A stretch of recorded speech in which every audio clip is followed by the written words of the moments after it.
monstrous thing aboard this station. From the moon. That's what killed Weber. What kind of a monstrous thing?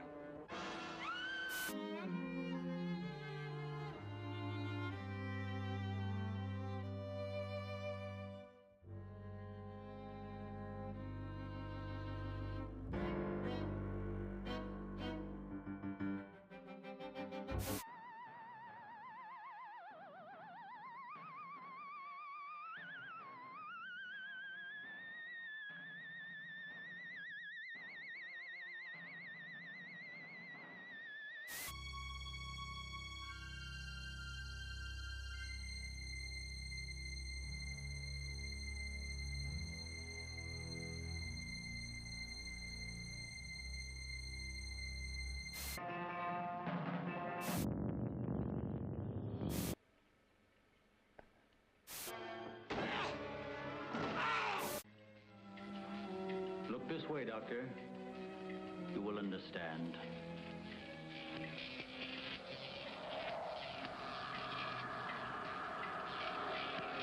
Here, Doctor.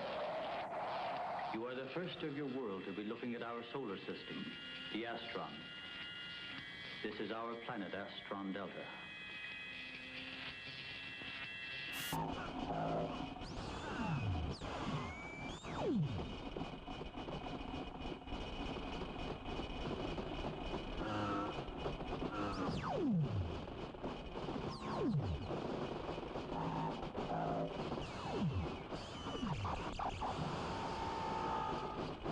At the top.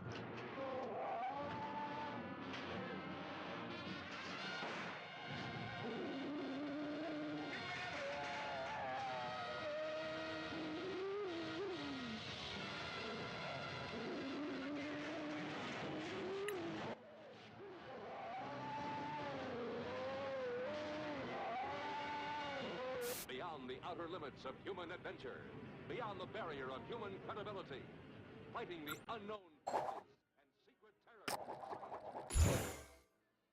monstrous thing aboard this station. From the moon. That's what killed Weber.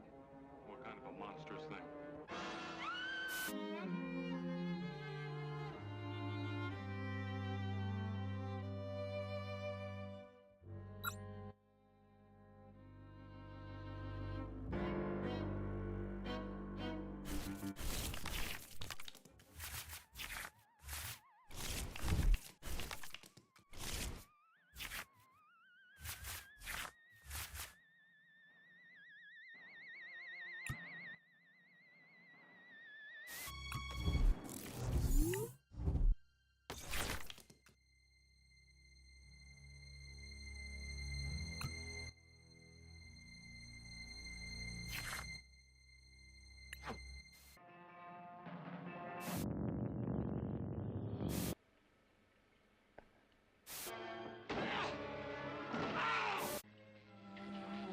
Look this way, Doctor. You will understand.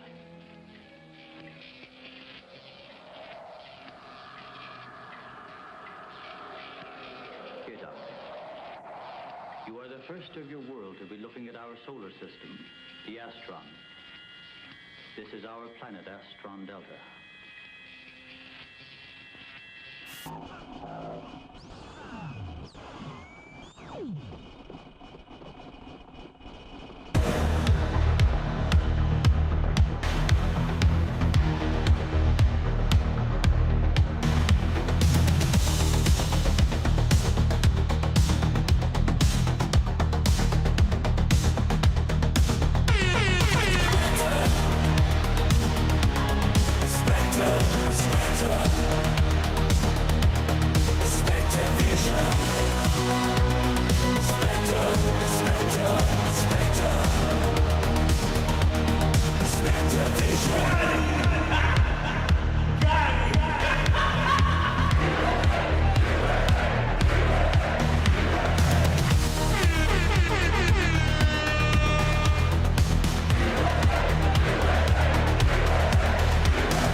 What is up, fuckers? How are y'all doing tonight?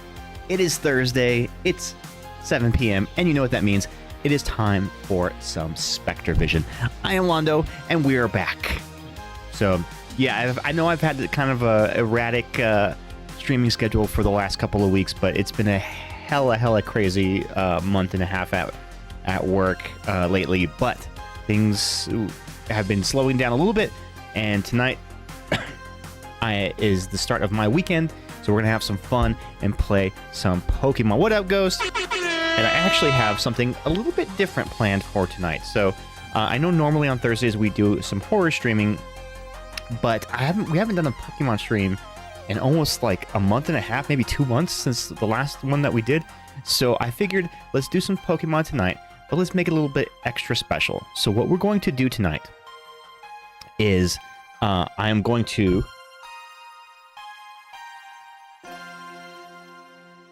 rip a Mega Evolutions ETB. And the reason I wanted to do this is because it is Mega Lucario themed, and it comes with some Mega Lucario battle sleeves. And also today I got the new Mega Lucario League battle deck. So what we're going to do is not only rip the ETB, but we will use the sleeves for the battle deck, and I will also be retooling the battle deck and improving it. Now, out of the box, these battle decks are pretty good. They're a very functional deck, especially the ones that are the League battle decks, which is the highest tier of battle decks that they have. And right out of the box, you can take it to a tournament and probably do okay with it. But if you are really looking to make a competitive deck with some of the best competitive metas, there's some things that you can do to retool it. So I will be doing that, building this deck on stream, and showing you all my process and how I put decks together. So yeah, this will be kind of fun, right? Something a little different. All right, so first let me go ahead and show you guys what I'm trying to do in the game. So I'm going to pull up the Pokemon TCG Live app, where I've already mapped out this deck. Now, this deck list is based off of the Natalie Miller recommendation for the Mega Lucario deck. So this is what it is. I'm gonna show you it in action. So the Mega Lucario deck is it's probably one of the strongest fighting decks in the format right now, and it all revolves around a couple of different things. One, the Mega Lucario being your prime attacker, has a really great basic attack that can accelerate energy from your discard pile, and a really strong secondary attack. And it also has the Solrock and Lunatone draw engine, which is a really efficient draw engine where you discard fighting energy cards in order to draw extra cards from your deck. Now, the Mega Lucario's first attack allows you to pull those same discarded cards out from your discard pile and attach them to your benched Pokemon. So it's kind of a really good cycle of drawing, attacking, and recharging your bench. Yeah, I was surprised how intuitive they were the first time I used the League battle deck. Yeah, and that's kind of the idea of the League battle decks, is they're meant to be very functional right out of the box and not overly complicated. Now, it could be said that by the time a League battle deck releases, that deck archetype has already been in the competitive play for a while and has already been perfected. So you're kind of dealing with an early draft version of what the deck is, so it's a little far behind. And that's why, like, updating a League battle deck is actually surprisingly easy and cheap too. So, you know, the Lucario League battle deck I got for like $18, and the cards. Feed that cat. Hey, Feed that cat. Ghosty, thank you for that sub. Feed that cat. That resub. So let's go ahead and feed Archie for you. Listen up for that crunch.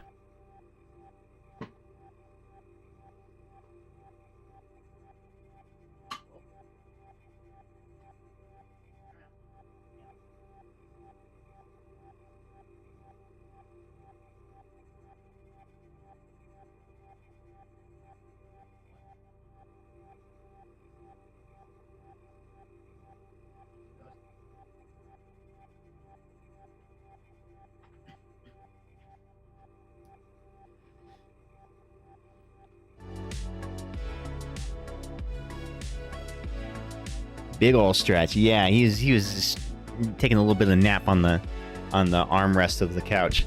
So yeah, like I was saying, this deck pretty decent out of the box, and but because it's a little bit dated from like the current versions of the Mega Lucario decks that are running in the meta scene, it could stand for some improvement. Now I have most of the cards I think to improve this deck, minus maybe a couple.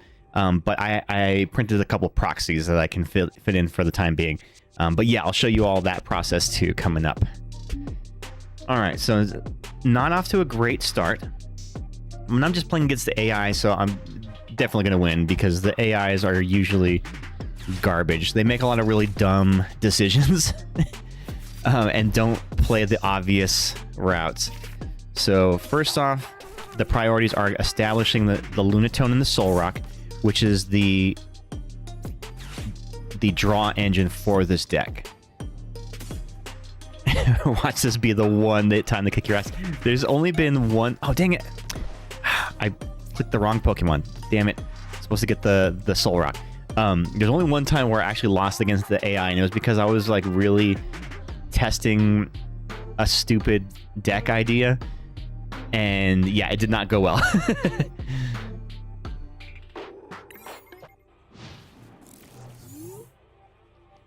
So one of the changes that is in the modern versions of the deck is the Rocky Energy, which is a great energy card because it, as long as it's attached to a Pokemon, it provides fighting energy. Prevent all effects of attacks used by your opponent's Pokemon done to this fighting Pokemon this card is attached to. So effects of attack or any kind of status effects like poison, sleep, paralyze, or confusion, or burn, or placing of damage counters as an effect of an attack. Not as damage, but as an effect of that attack. So meaning things like Dragapult's Phantom Dive ability, not attack not putting any damage counters on your bench Pokemon. So it would stop that. Did you notice the cat camera just flickering right there? That was kind of weird. Let me know if it keeps doing that again. Something's going on with my cat cam. All right, so where are we at right here? Not in a great spot. I don't have what I need here to advance.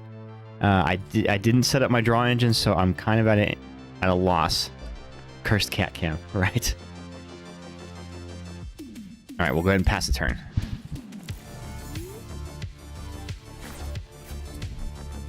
How are you doing tonight, Ghosty? How was your week been?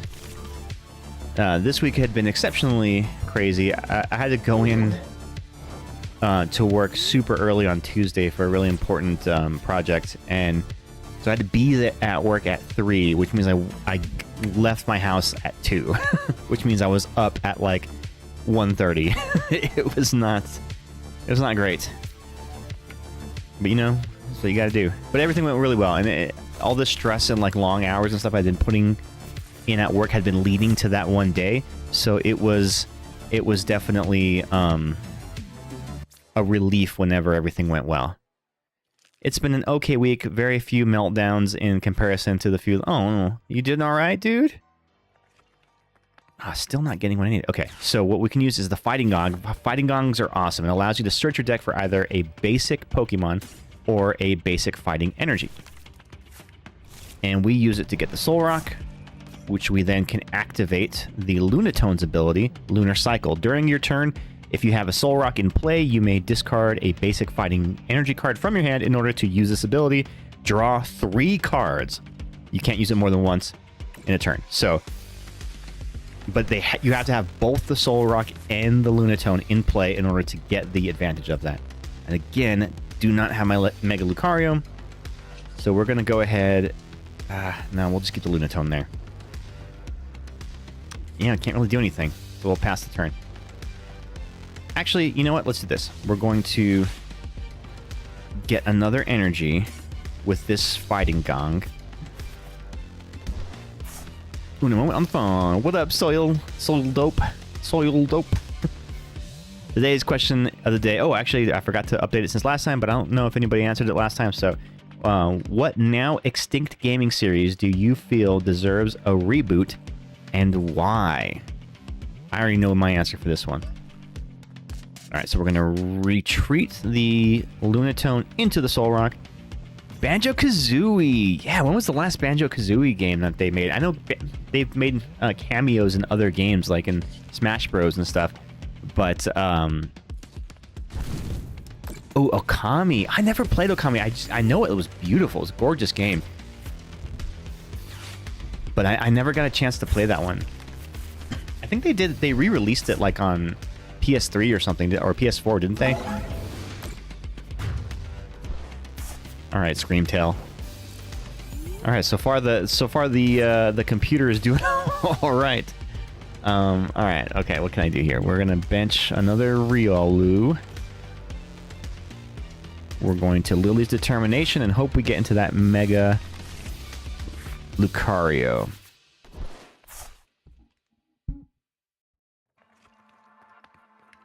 Oh, it's dope. Okay. So you changed your name. Okay.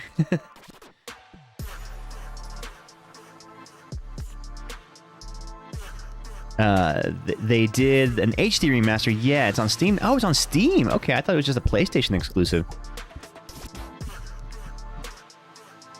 Legal reasons. Okay, fair enough. Fair enough. Just kidding. New era. Hey, I'm all for rebranding. Hey! Oh, what just happened? Ghost! You just gift subbing 1, 2, 3, 4, 5 gift subs and kicking off a hype train. We are already past the level 1 hype train into the level 2 hype train with those gift subs. Yes, so let's get the dance, all your best dancing emotes. Let's see them in the chat. Let's do it. Hype train, let's go. Spanish reviews. Everything's fine. Was that an accident? Did you mean to do that, Ghost? You need to make it a round number. Yeah, let's see those dancing emotes. Let's see if Archie will dance. Dance, Archie. Archie is not amused. Archie is not dancing.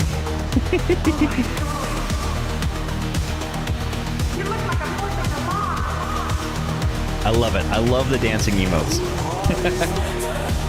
Look at him. He's just so like, ah, God.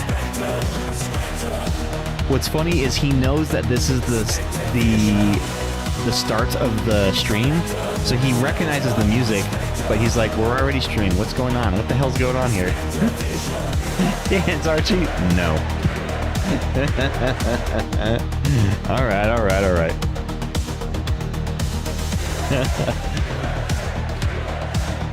He is not amused. Archie is not amused. Thank you so much, Ghost, for those gift subs. They're going to some good folks too. To Dope. Dope's getting one. Nabadaz. Let's see. Motion 500K. To DJ Feel the Vibe and Tom ST, all getting some gift subs courtesy of aptly named Ghost.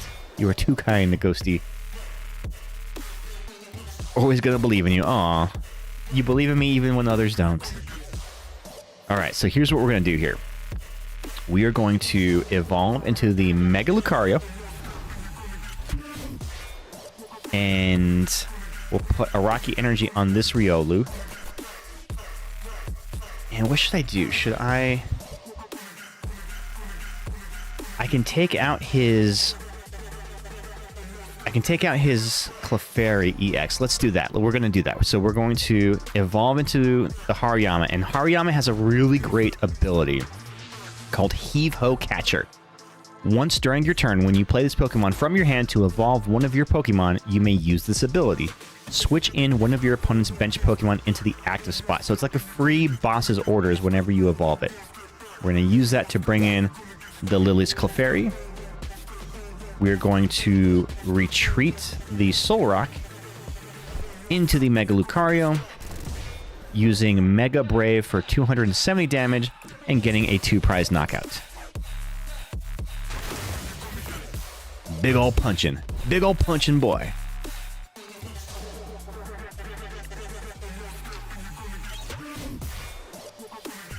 So yeah, the Mega Lucario can do some pretty big damage, especially when augmented with cards like Premium Power Pro, or Triple P as some may call it.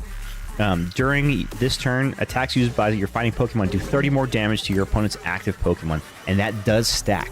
So I run 4 in this deck. You can potentially stack that for an extra 120 damage. P. Lots of P. Alright. What should I do? Let's Lily. Let's get a fresh new hand, because nothing here in my hand actually helps me any. Okay. We can Lunar Cycle, discarding a fighting energy to draw 3 more cards. And the effect of Mega Brave, so you get to do 270 damage, but during your next turn, this Pokemon cannot use Mega Brave. So I can't use that same 270 damage attack, which I don't need. I can use Aura Jab, which is 130 damage, minus 30 because of resistance. Attach up to 3 basic energy, fighting energy cards from your discard pile to your bench Pokemon in any way that you like. And what do you know? I have 3 fighting energies in my discard, so we're going to use that attack to get a... Ooh, actually, I can attach an energy. I'll attach one for turn to the Riolu here. So that Riolu, if I choose to evolve him, he is powered up and ready to go. So we're Aura Jabbing, getting a knockout. The 3 energies are going to go to the Hariyama. And the reason I want to put it on the Hariyama is because his attack is no slouch either. So for 3 fighting energies, it'll do 210 damage, but also does 70 damage to itself. So kind of a good late game attacker to kind of finish off some big Pokemon. So the hype chests have been sent out. If you were part of the hype train, you should be getting those emotes there. I got a little fish one. Oh, you got a kitty one. Yes, I love it. Let's go. Let's go with the kitty. The serving kitties. Luckily, I have a switch, so we'll switch, get that Lucario back in. And I already, at this point, already have my opponent kind of on the ropes here. There's not enough time for them to build anything up. So I'm just going to whoop their ass with the Aura Jab. Now, I do have this Lucario in hand, but I don't want to evolve the Riolu just yet, because sometimes you can paint yourself into a corner by benching or putting too many Mega Pokemon in play.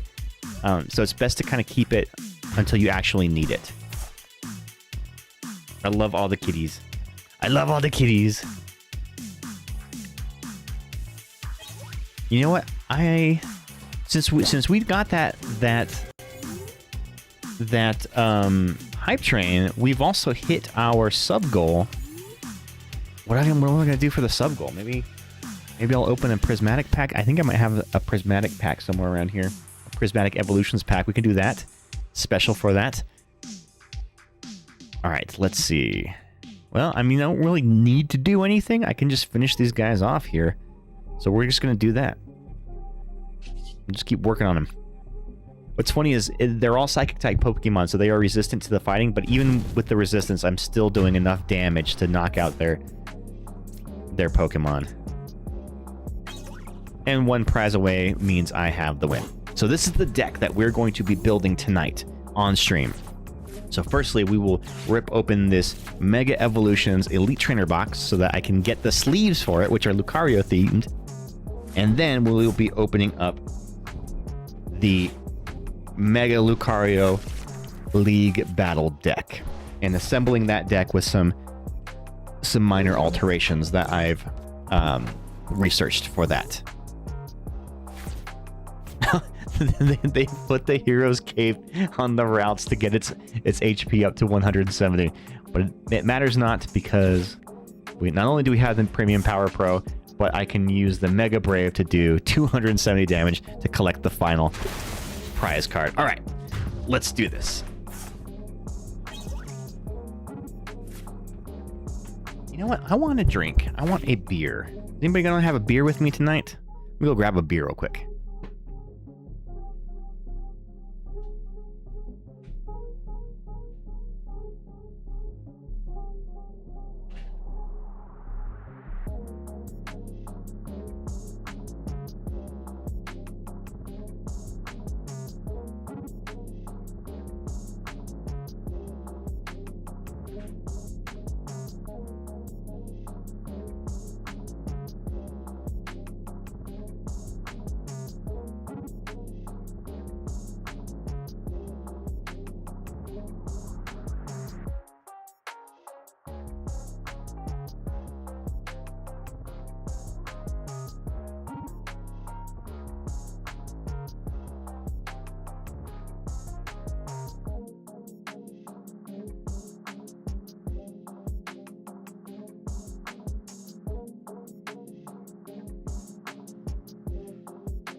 Okay, I'm back, and I brought my beer.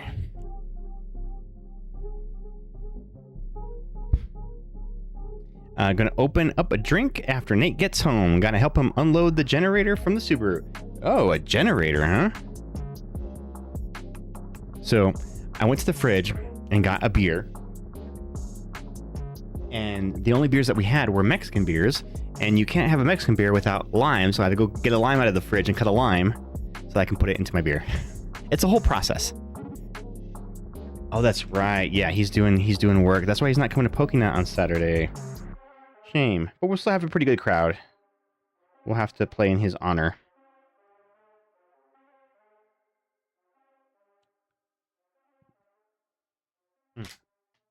That is crisp and refreshing. All right, let me get this camera set up, and we'll start ripping some packs, gang. What do you say? I'm going to try not to be as messy as I was last week. Were you messy last week? You know what, Ghost? You and I need to play, because I feel like sometimes we don't play. And you know what I'm going to do this week? I'm going to set a timer, so we'll start everybody in rounds. That way we can... we don't end up getting stuck playing the same person all night. I feel like we have a tendency to do that sometimes.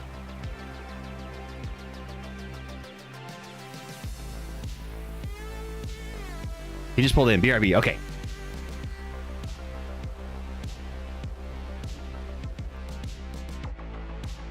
And I'm getting the camera set up over here.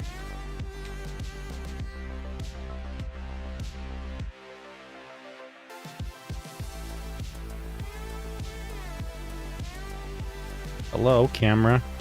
Hello, camera. Why are you not cameraing?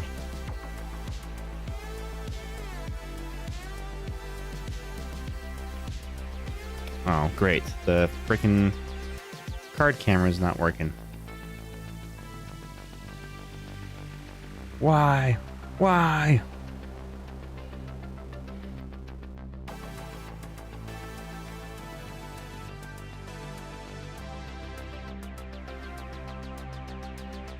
Why can't I have nice things?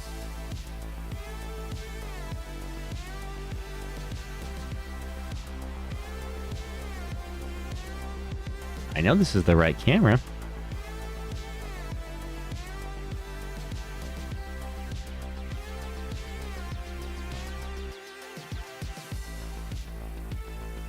Come on.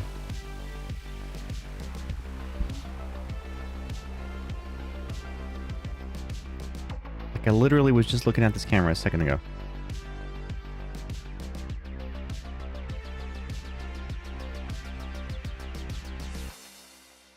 Oh, I just got an error on from the camera app. That's something.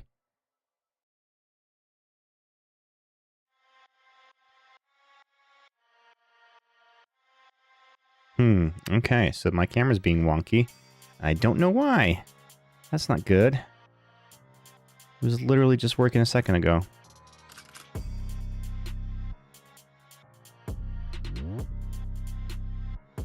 Oh man, if it doesn't work, I don't know what I'm gonna do. The other cameras are working. Yeah, the cat cam's working fine.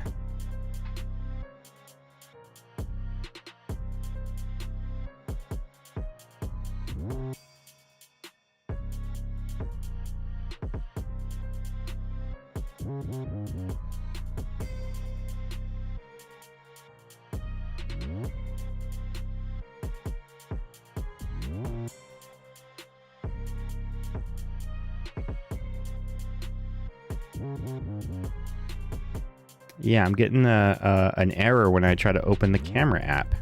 I don't know why. But like the other camera's working fine.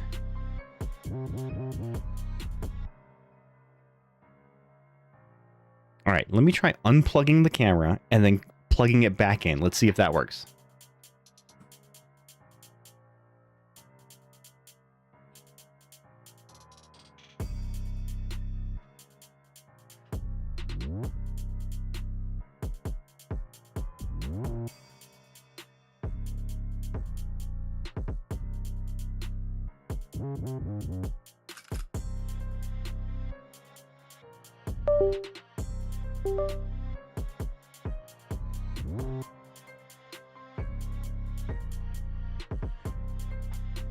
Alright, let's see if that worked. Come on, camera.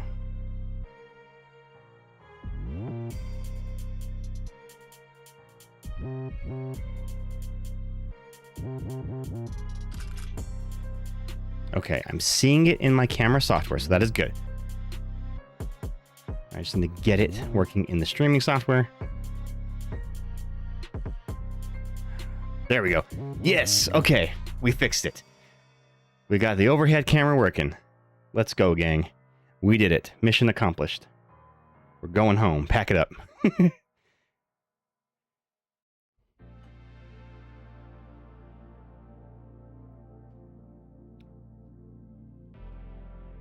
It's hard to maneuver a beer bottle all around this setup that I have here. Okay, so everything is working. Let me adjust the mat just a little bit too. All right, so we are going to be starting off with a Mega Evolutions ETB, Elite Trainer Box. I've actually had this one for a while. I just have not ripped it yet. And I didn't realize I didn't have it until I was looking for the sleeves that come with this. And I'm like, oh my gosh, have I not opened a Mega Evolutions ETB? I have not. So let's do it right now. This is going to be my first Mega Evolutions ETB.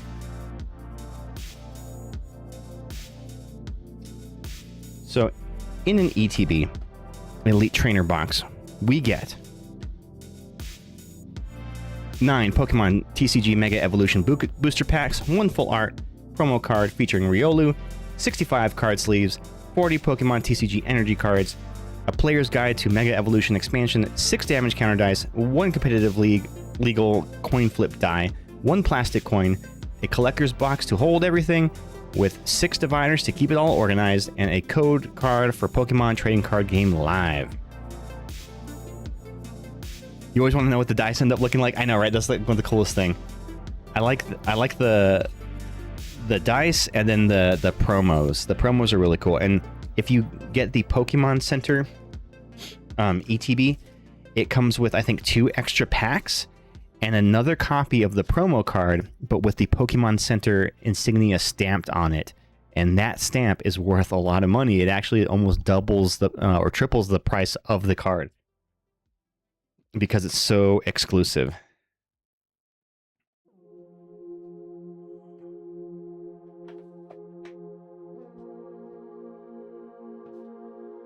Lots of cardboard. All right, so in this, the player's guide is actually really helpful. It's a little booklet that tells you a lot about the set, kind of where it came from, what the theming was for the expansion set, and what's really great is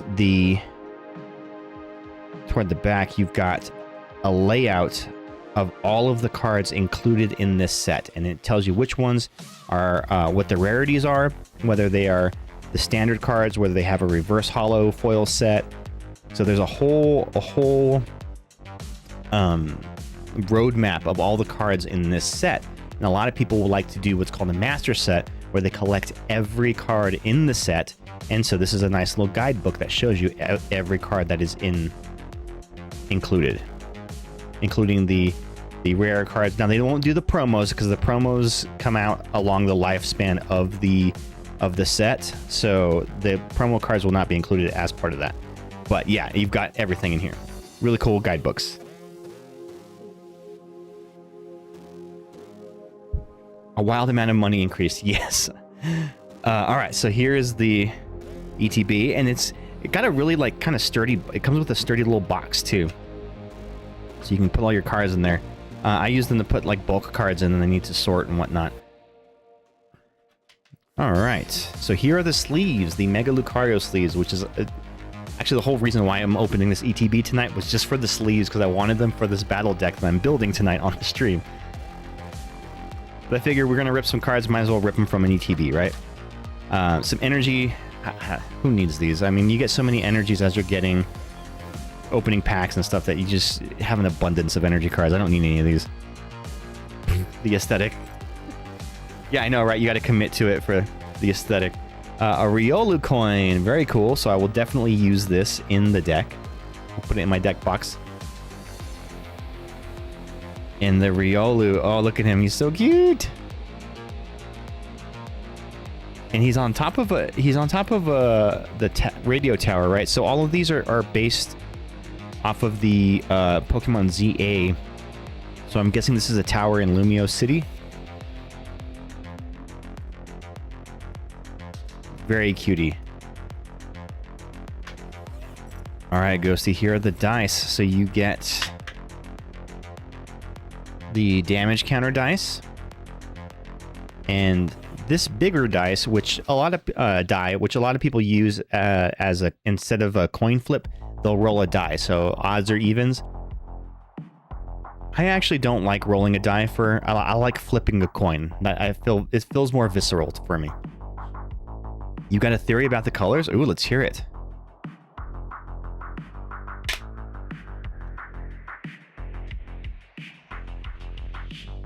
The colors of the dice. I mean, yeah, tell me your theory.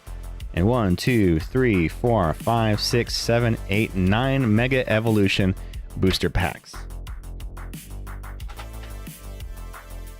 I think they include the dice with the color of the next expansion. Oh, interesting. I would need to do some research to like test that theory to see how it lines up. But I guess that you've been tracking this, right? So you've got some logic behind your theory.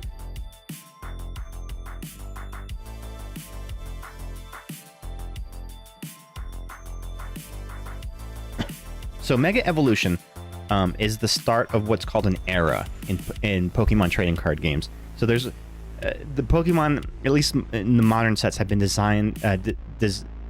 described as being in eras. So we had just concluded the Scarlet Violet era, which had several expansion sets within that era. And the start of the new one was Mega Evolution, which coincides usually around the biggest game at the time. So it included the Pokemon ZA, Legend ZA. A little. I do think some missed the logic though, so I could totally be making it up. Well, I mean, any reason's as good as any, I think. So we'll open up the promo cards first.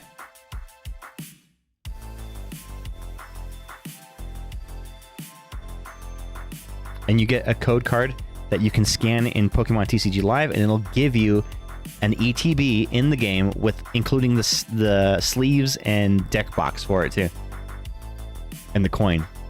So look at that Riolu. Ooh, that's such a cool card. It's very colorful.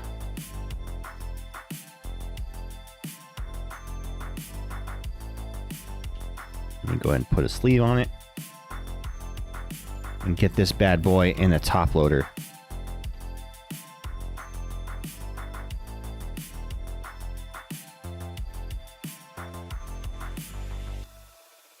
Get in there. Very cool. Very, very cool.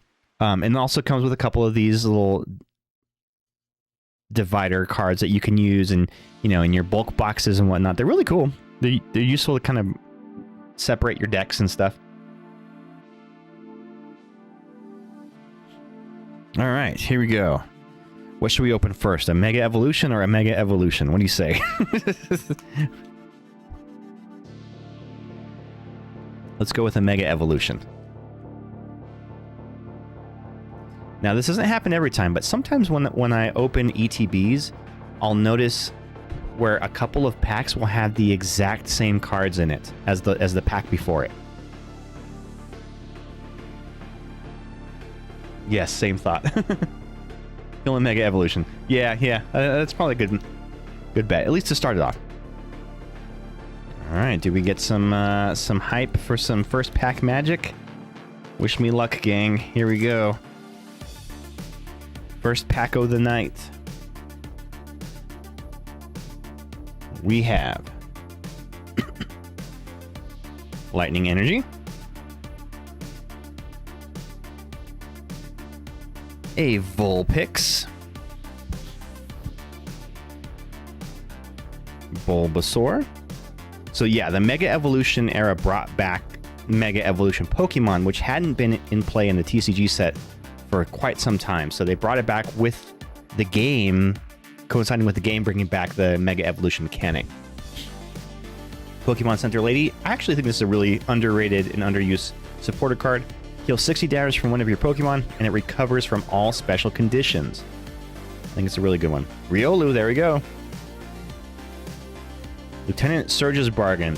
So when this card came out, I thought it was going to be used more. No, but I've never seen anybody run this in a deck, but it's got a cool mechanic. Ask your opponent if each player may take a prize card. If yes, each player takes a prize card. If no, you draw 4 cards. So you look at your opponent and say, hey, bargain here. You want to each take a prize card? And if they refuse, then you get to draw 4 cards from your deck. What I would love to see is somebody use this when you're tied 1-1 prize card and and intentionally draw the game like that. Turn it into a draw. Ooh, Ninetales. I love Ninetales. Supernatural Shapeshifter. Discard the top card from your deck, and if that card is a supporter card, use the effect of that card as the effect of this attack. Okay. Interesting. Spiritomb. Ooh, we have the Magnezone Reverse Hollow. Yeah, it's a win-win. Inteleon. So Inteleon was in the pre-release kits for Mega Evolution, because I know I had that Inteleon deck, and it had a cool mechanic. So bring down. Choose a Pokemon in play, yours or your opponent's, that has the least HP remaining, except for this Pokemon, and it is knocked out. So if you have enough damage on the board, you can get free knockouts with the Inteleon. Hey, your son. And Meganium, yay!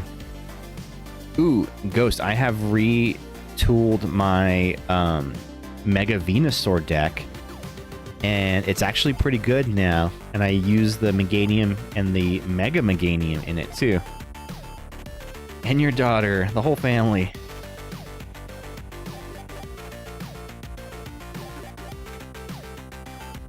Alrighty.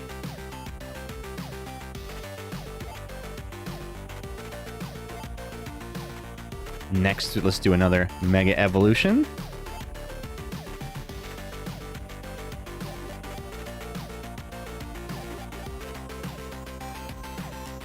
So much waste when it comes to ripping Pokemon packs. You gotta recycle.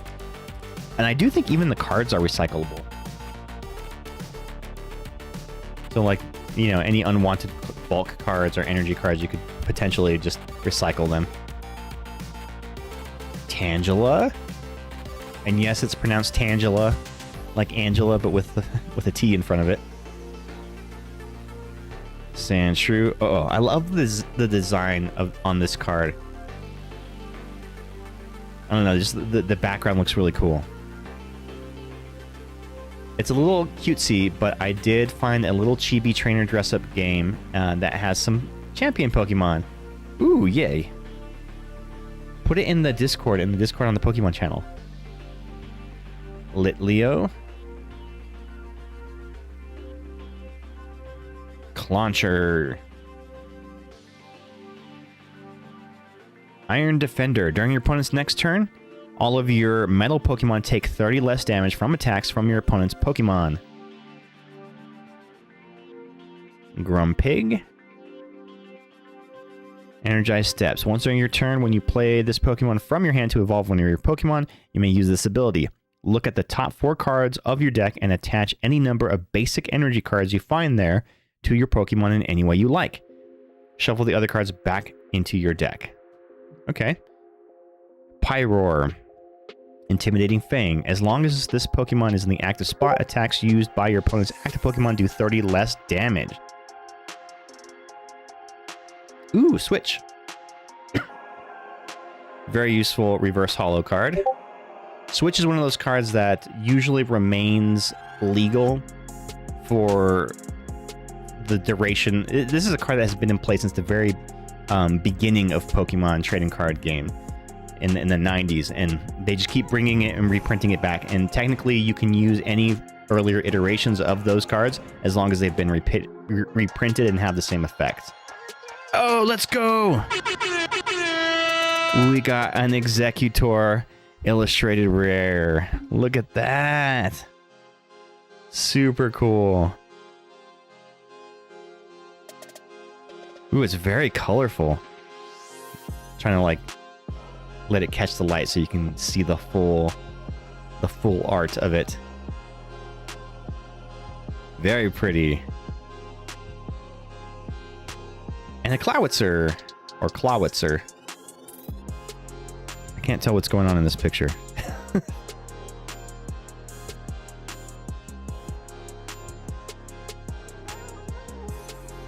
Hell yeah. So we already got a hit on our second pack.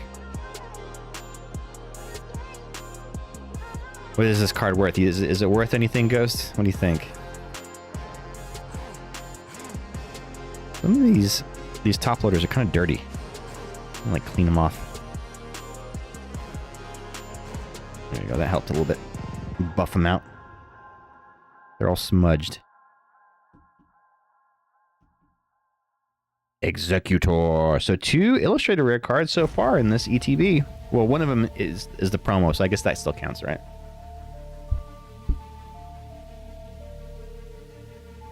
I'll drink to that. Going for $6.73. Let's go.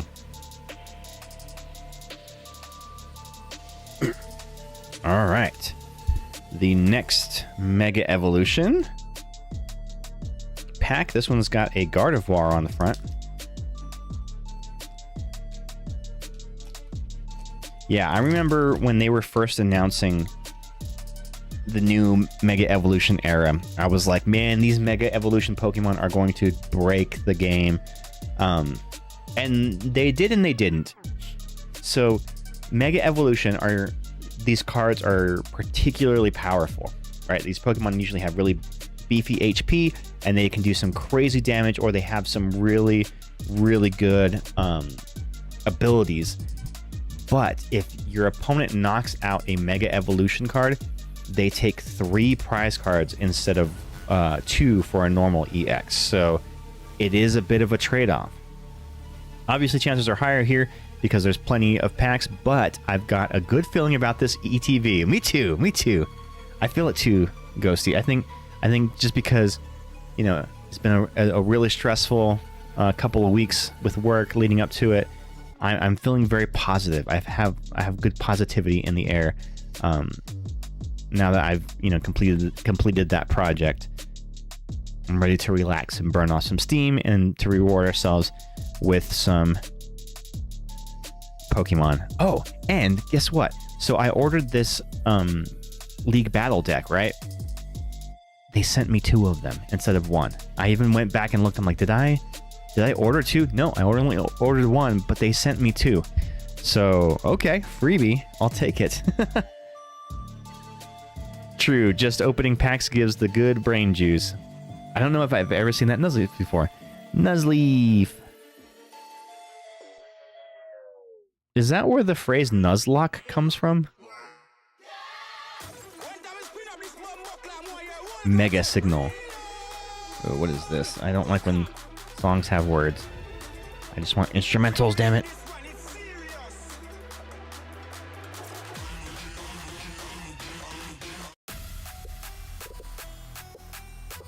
There we go. Fixed it. So Mega Signal. This is a really useful card. Search your deck for a Mega Evolution Pokemon EX, reveal it and put it into your hand, and then shuffle your deck. So it's basically like a Ultra Ball or a, you know, Pokepad, but to specifically get a Mega Evolution Pokemon. Celebi! Oh man, I had just ordered some of these because I needed them for my Venusaur deck. Izzy said I would be perfect for a Nuzlocke run. I'm stressed just thinking about it. Dude, yeah. You know, at first I was like, what's so hard about Nuzlocke? But then in playing this most recent Pokemon Indigo, I die a lot in it, and one of the stipulations of Nuzlocke is whenever a Pokemon dies, it gets deleted from your inventory. You lose that Pokemon forever. So I don't know if I could do that. And what's cool about that fan game is there's a Nuzlocke mode built into it, so you can just activate it, and it'll do it for you. It'll keep track of it for you. The Nuzlocke name came from a Nuzleaf depicted with the face of John Locke from the series Lost, who was portrayed by actor Terry O'Quinn. That's so random. That is so freaking random of a thing. This Celebi. Okay, so Ghost, you may want to think about including this Celebi in your Leaf deck, your Teal Mask Ogerpon and Apple deck. So look at his first attack. Search your deck for up to 3 in any combination of Leaf Pokemon and Stadium cards. Reveal them and put them into your hand and shuffle your deck.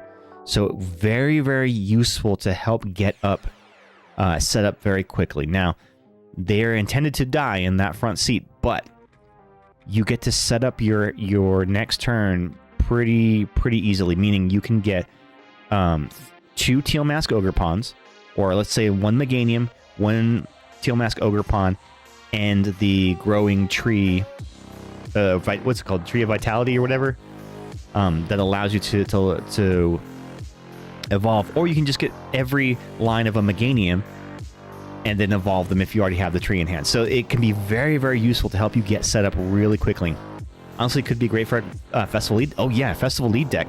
Festival Lead deck is awesome. I think it's a really, really good single prize card, prize deck. The only thing that it struggles against is Dragapult, which unfortunately accounts for 43% of the meta right now. But if you're not playing in a competitive meta setting, you can do really well with Festival Lead's deck. Stonejourner.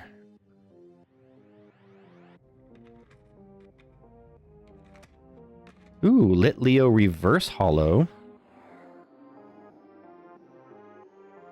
Marshadow. Ooh, it's a fighting Marshadow. Cool. Shadowy Sidekick, 60 damage. If your opponent's Pokemon is knocked out by damage from this attack, during your opponent's next turn, prevent all damage from and effects done to this Pokemon. Hey, that's pretty good. Oh, we got another hit, gang.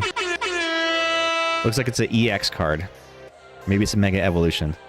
Let's see, let's get some suspense here.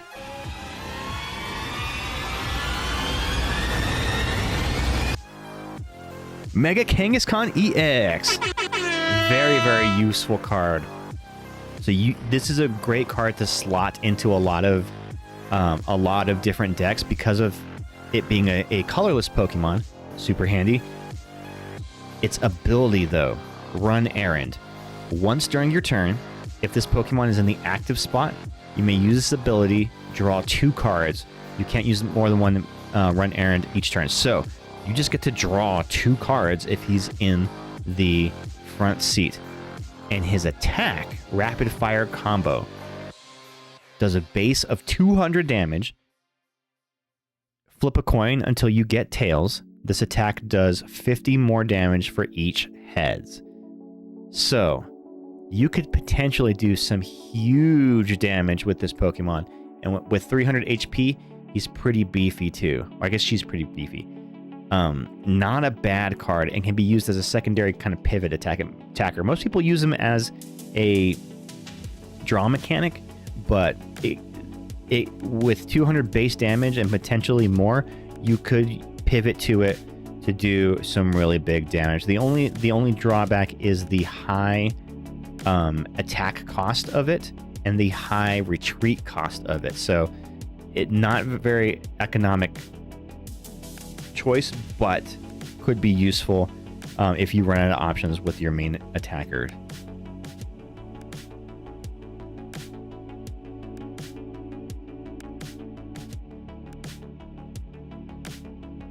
So I figured out what was going on with my stream last time, where the bitrate was just going crazy. So it was caused by doing the dual stream to Twitch and the dual format streaming to Twitch, which was a bug inherent in the Streamlabs software that I used to stream. And I submitted a ticket to the help forum or whatever on Reddit, and we'll see what they say. But I think I'm going to have to wait until the next update for the software before I can utilize that feature again. So by disabling it, my stream is back down to normal bitrate. And it's probably streaming, it's probably going pretty smoothly, right? On your end, you probably can see it. All right, next pack. We have another Mega Evolution. Looks good. All right, great. That's what I like to see.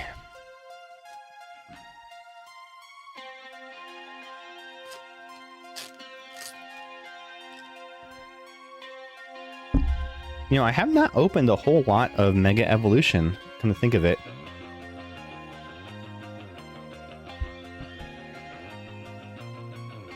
Tinkatink! Why does Tinkatink always look so, like, scared and worried? I don't get it.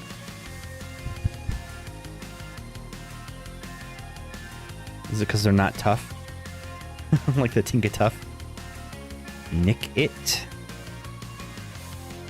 She is scared. Miltank! Miltank is weird. I don't really like Miltank. I'm not a big fan of the Miltank. It's her character. Oh, okay. So they're scared and then they get the big hammer and then they're tough. Curlia.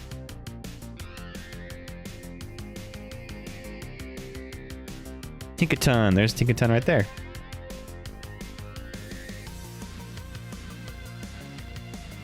She goes from being a wee scared little guy to being a hammer-wielding badass. Acerola's Mischief. Okay, so this is actually a pretty decent card for late game catch-up. You can use this card only if your opponent has 2 or fewer prize cards remaining. Choose one of your Pokemon in play.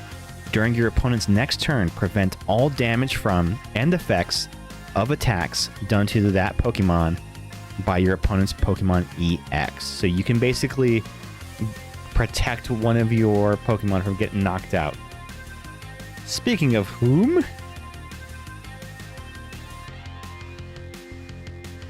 Kadabra.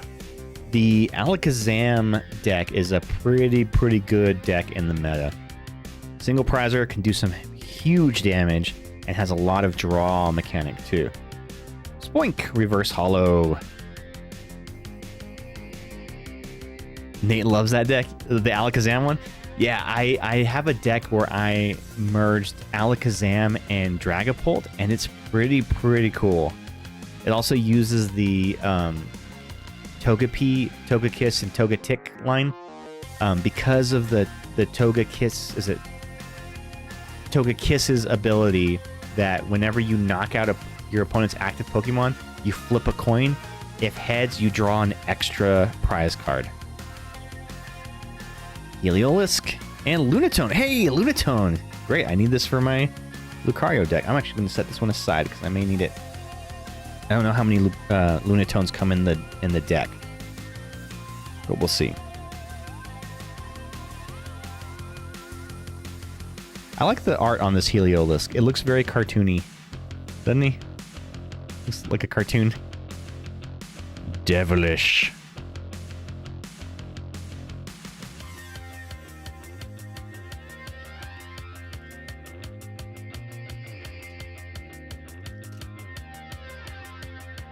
Very cute, to be honest. I agree. Very cute.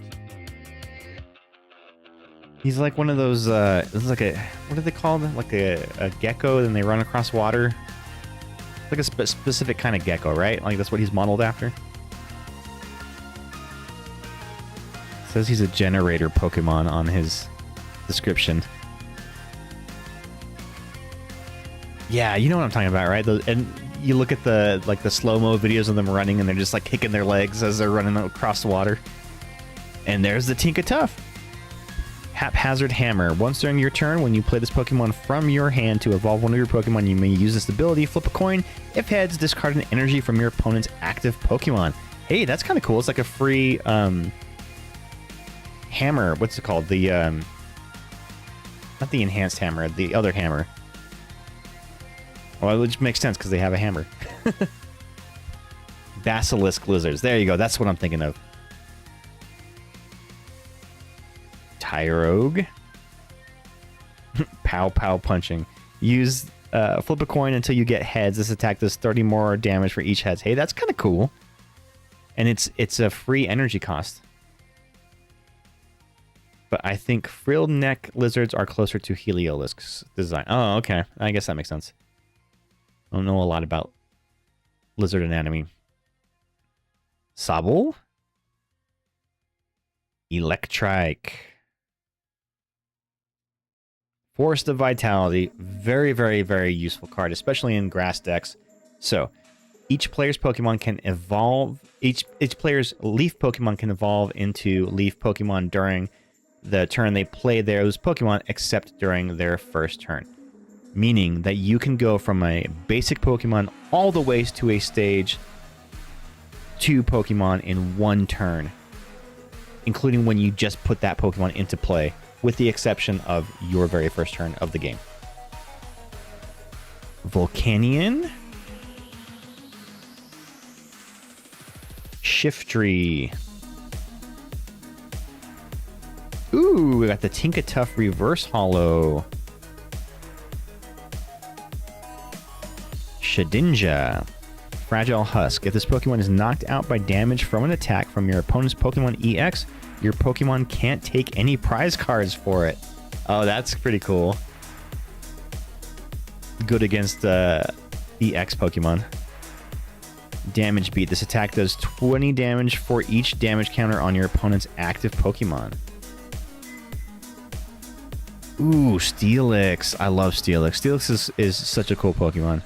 But still, underpowered. We need a stage 3 for Onix. I mean, a stage 2 for Onix.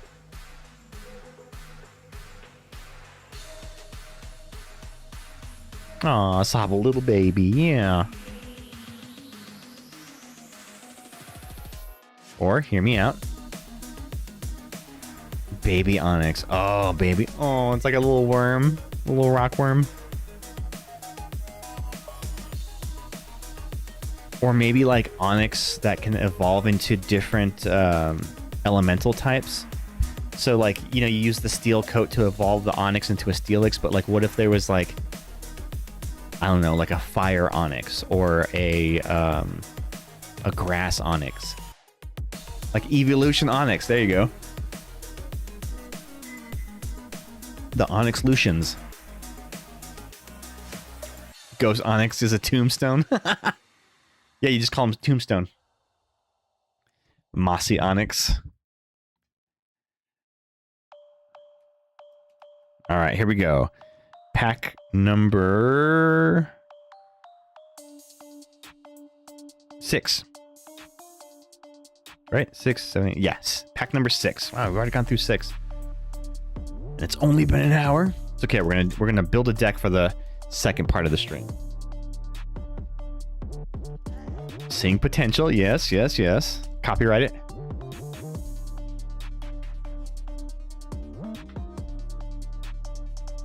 All right, here we go. Starting with the Fire Energy. Drizzle. Kind of a weird design. I'm not a big fan of this era of Pokemon where like a lot of the designs of the Pokemon are very abstract-y. And they're just shapes. So like it seems like they were designed not by a character designer, but by a graphic designer. So there's like circles and triangles and swirls and stuff, and I don't really like them. Scorbunny.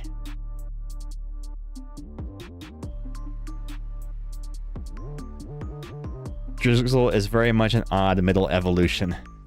Yeah. Yungoos.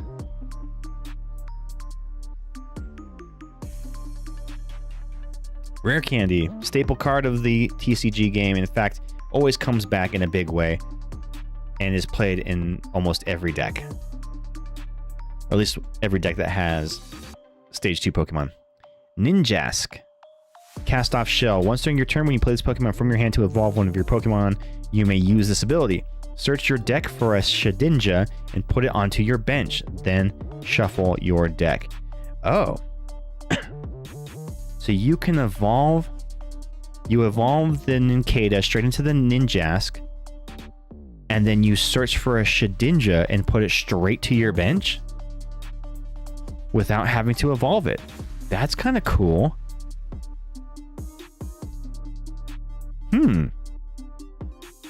U-turn. 90 damage. Switch this Pokemon with one of your benched Pokemon. And then damage beat. This attack does 20 damage for each damage counter on your opponent's active Pokemon. Okay. So it's like a hit and run kind of mechanic. Weird progression, but I see the narrative there too.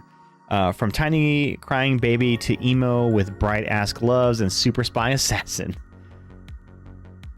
Yeah, it's very James Bondy. Fighting Ganj. Very useful for fighting decks because it allows you to search your deck for a basic fighting energy or a basic fighting Pokemon, reveal it, put it into your hand, then shuffle your deck. Houndstone. Very cute. Little ghost pup. Shroodle. Reverse Hollow. Bulbasaur. Reverse Hollow. Very nice. And an Alakazam. Does Nate have an Alakazam deck, or is he building one? And the flowers under the tree, I just love that good pup so much. I know, right? He's a very good boy. Just relaxing. Even though he's a ghost, he's a dead pupper. He still enjoys the little things in life. Like sleeping under a tree. Oh, he has one. Okay, cool.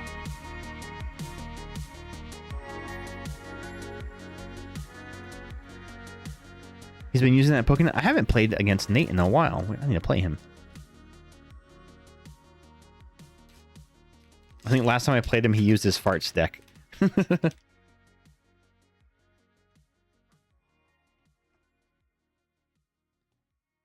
All right, here we go. Baniri. Oh yeah, this was the set that introduced the Mega Lopunny, and it did really, really well for a while, but has since fallen off due to jet energy rotating out of regulation. Butt farts. I think that night he forgot to bring anything but the fart deck. That's funny. Rip jet energy. I know, right? Numel. Krogunk. I don't know why, but I always feel like this Pokemon should be called Go-Krunk, not Krogunk. I don't know why. It's just like that. My brain thinks that that's how it should be read. Oh, I don't know if you noticed this.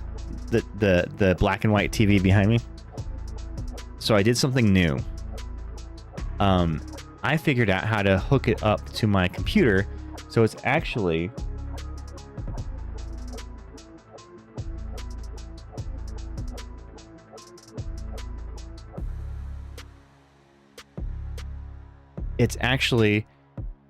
an extra monitor, so I can just take a window from my desktop, move it over here, and get it playing. I don't know why I never did that before. I was just using an Amazon Fire Stick on it, but this is way better. So I've just got some Pokemon clips just running in a loop on the background, but I can put anything on I want on there. And I am currently working on getting this monitor behind me up and running, which is going to be a duplicate screen of the black and white TV. So I'm working on getting that going too. So it involves a lot of like long cables, HDMI splitters, and some DVI converters, and I can get it working. Theoretically. You're gonna have that one art exhibit with all the TVs. I also have another one of these monitors sitting on top of the shelf. You can't see it. It's just out of sight. But yeah, that could be cool to have it. I mean, I'll just have a whole video wall Although it'd probably get really, really hot in this room whenever I'm running them all. Which I guess is okay, because it's usually cold in here, so... it would warm it up a little bit. Gumshoos. Ugh, I hate this Pokemon. Looks like Donald Trump. Solrock. Definitely one for the set, the new deck I'm working on. Surfing Beach. Once during each player's turn, that player may switch their active water Pokemon with one of their benched water Pokemon. So it's a free retreat. Very useful. Repel. Ooh, I have not seen this one yet. Switch out your opponent's active Pokemon to the bench. Your opponent chooses the new active Pokemon. Oh, so it's kind of like half of a boss's orders, where you gust them back, but they have to choose the new one to bring in, which sometimes may hurt you even more, but I don't know. I can see a world where that may be useful, especially if they don't have a full bench. Ooh, and the Hariyama. I'm getting a lot of cards from the Mega Lucario deck that I'm going to be building here in a little bit.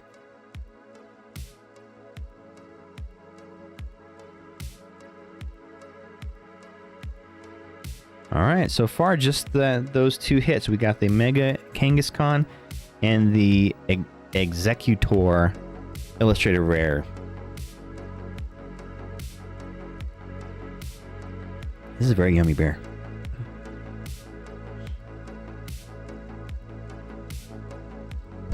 All right, 2 packs left, gang. And then we will start building out this deck.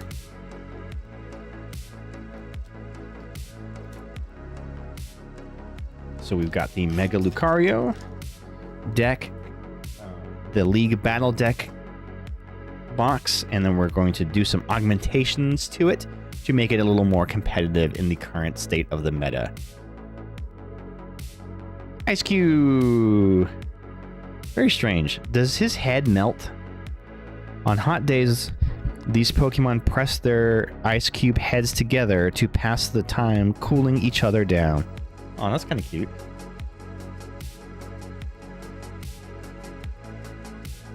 Yeah, do their heads melt? It does the same kind of mechanic as Mimikyu. Freezing headbutt, flip a coin. If heads, your opponent's active Pokemon is now paralyzed.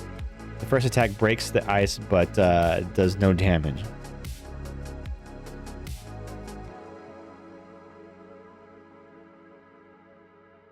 Okay. Freezing headbutt, 20 damage, flip a coin. If heads, your opponent's active Pokemon is now paralyzed. So, I mean, maybe you're talking about a different Ice Cube? Bayleaf. Spearow. Hey, and Spearow never got another evolutionary stage, did they? They need a third one. Spearow, Fearow, Queero. Hey, we're on to something. Oh, you just mean in the video games.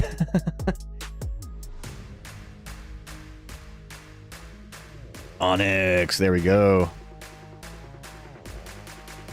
Queero, happy Pride.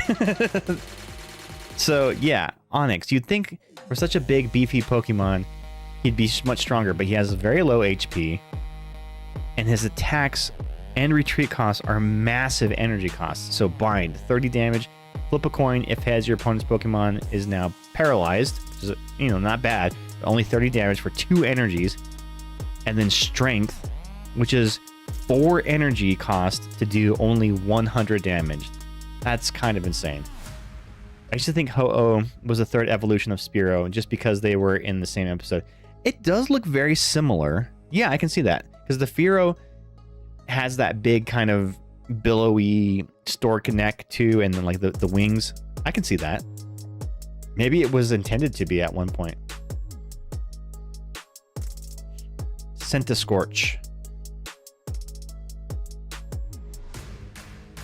Premium Power Pro. Very useful in this Lucario deck. During this turn, attacks used by your fighting Pokemon do 30 more damage to your opponent's active Pokemon. So you just do that to power up your attacks. Tangrowth. Absorb 30 HP, 30 damage Heal 30 damage from this Pokemon.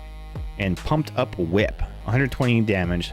If this Pokemon has at least 2 extra energies attached, in addition to this attack's cost, this attack does 140 more damage. So, with 3 leaf energies attached to this Pokemon and a Meganium in play, you can do 260 damage for a stage 1 Pokemon. That's not bad. That's pretty commendable. All those other kids with a pumped up whip. Another Clauncher, reverse holo. Krogunk, reverse holo. Oh, and we got an EX. Another hit, gang. Woo, let's go. Ready for it? It looks like it might be a Mega Evolution.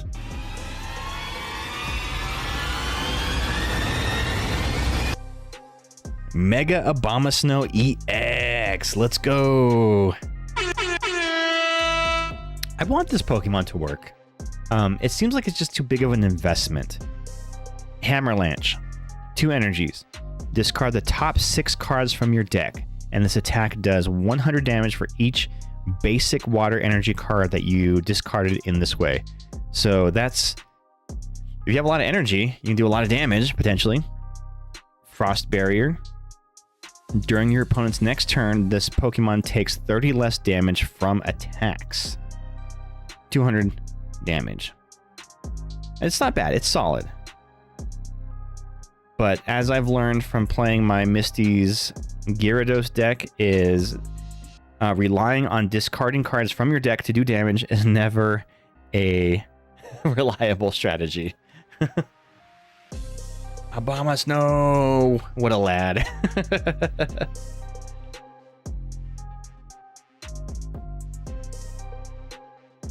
Oh, no, we got the Mime Jr. The Weedle Mime. No one got the Weedle Mime.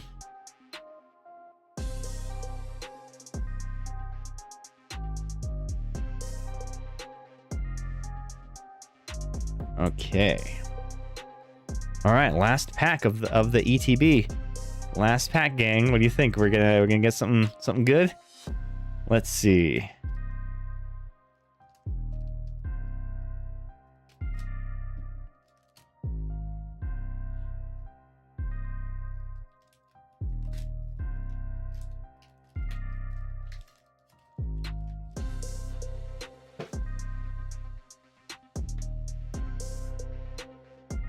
Here we go. Last pack magic. Do we have it? So we've got the energy. Spoink. Spoink. I don't like the design of Spoink. It's kind of weird. Snover. Snover, I hardly know her.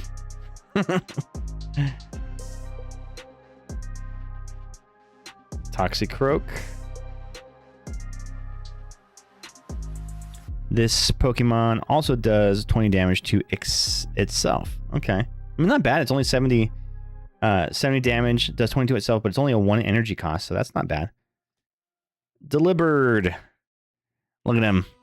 Quick gift. If you go first, you can use this attack during your first turn. Search your deck for a card and put it into your hand, then shuffle your deck. Hey, that's kind of cool. You can just get any card that you want. Unless you kind of force your opponent to hand disrupt you with either with a judge or, you know, something similar. Crawdunt. Magnezone. Iron Defender. During your opponent's next turn, all of your metal Pokemon take 30 less damage from attacks from your opponent's Pokemon. Ooh, Hariyama Reverse Holo. So we got the regular holo and the reverse holo.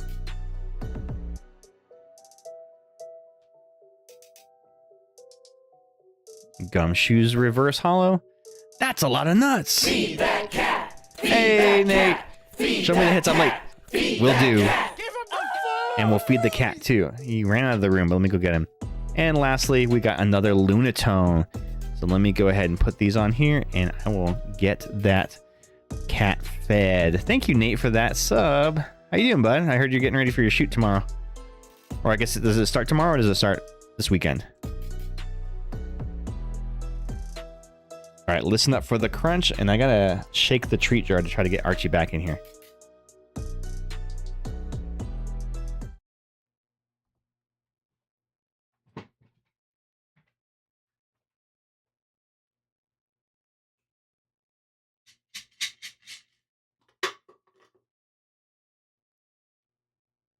Here he comes.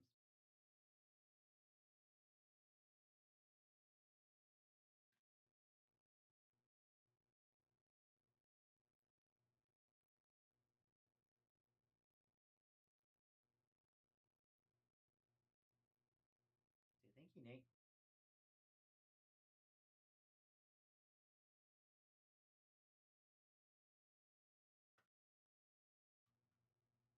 Good boy.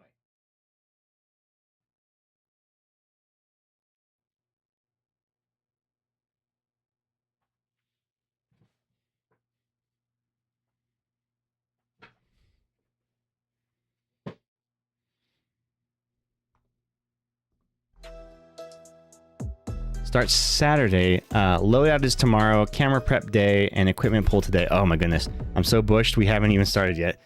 Oof, goodness, dude. Yeah, is it a big shoot or like how long are you guys shooting for? Is it just a one-day shoot or is it going to be a multi-day kind of thing? All right, the hits that we got tonight. So we'll do the smaller hits first. So we got Reverse, Hollow, Rappel, Surfing Beach, and Switch. Trainer cards. Oh, a 5-day thing. That's still pretty good. Lunatone, Hariyama, Alakazam, Steelix, Meganium, and Clawitzer. Hollow rares. And then reverse hollows, we got the Hariyama, Gumshoes, Clauncher, Krogunk, Strudel, Bulbasaur, Shedinja, Tinkatuff, Heliolisk, Spoink, Inteleon, Magnezone, Litleo, and Marshadow reverse hollows. And the hits of the night were the Mega Abomasnow EX, Mega Kangaskhan EX, which is actually a very, very useful card that can slot into a lot of different decks because of its run errand ability, allowing you to just draw 2 cards if he's in the front seat. Thanks, Obama Snow. Riolu, this was the promo card from the ETB. And the hit that we pulled was the Executor Illustrator Rare card. Very, very cool. Yes, very ooh indeed. So yeah, so not bad from an ETB, you know. Not anything too big hits, but too big hitty. But definitely some decent cards in there for sure, some useful cards. But the real reason that I wanted to open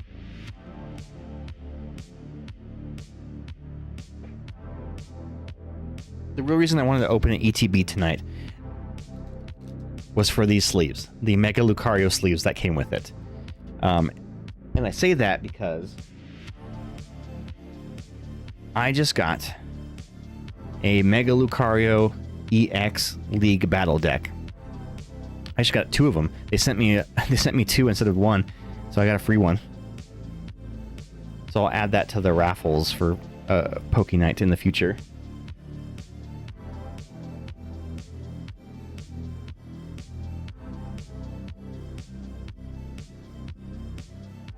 Put these to the side.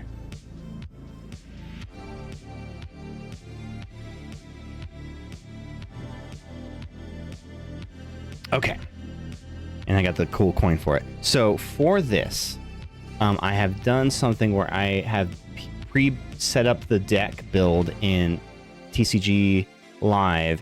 So I'm going to use TCG Live as the guide for me to augment this deck. Now, out of the box,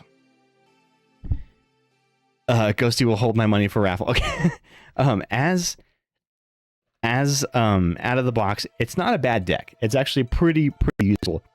And you could probably play it like at a Poke Night and some, casual and do okay with it.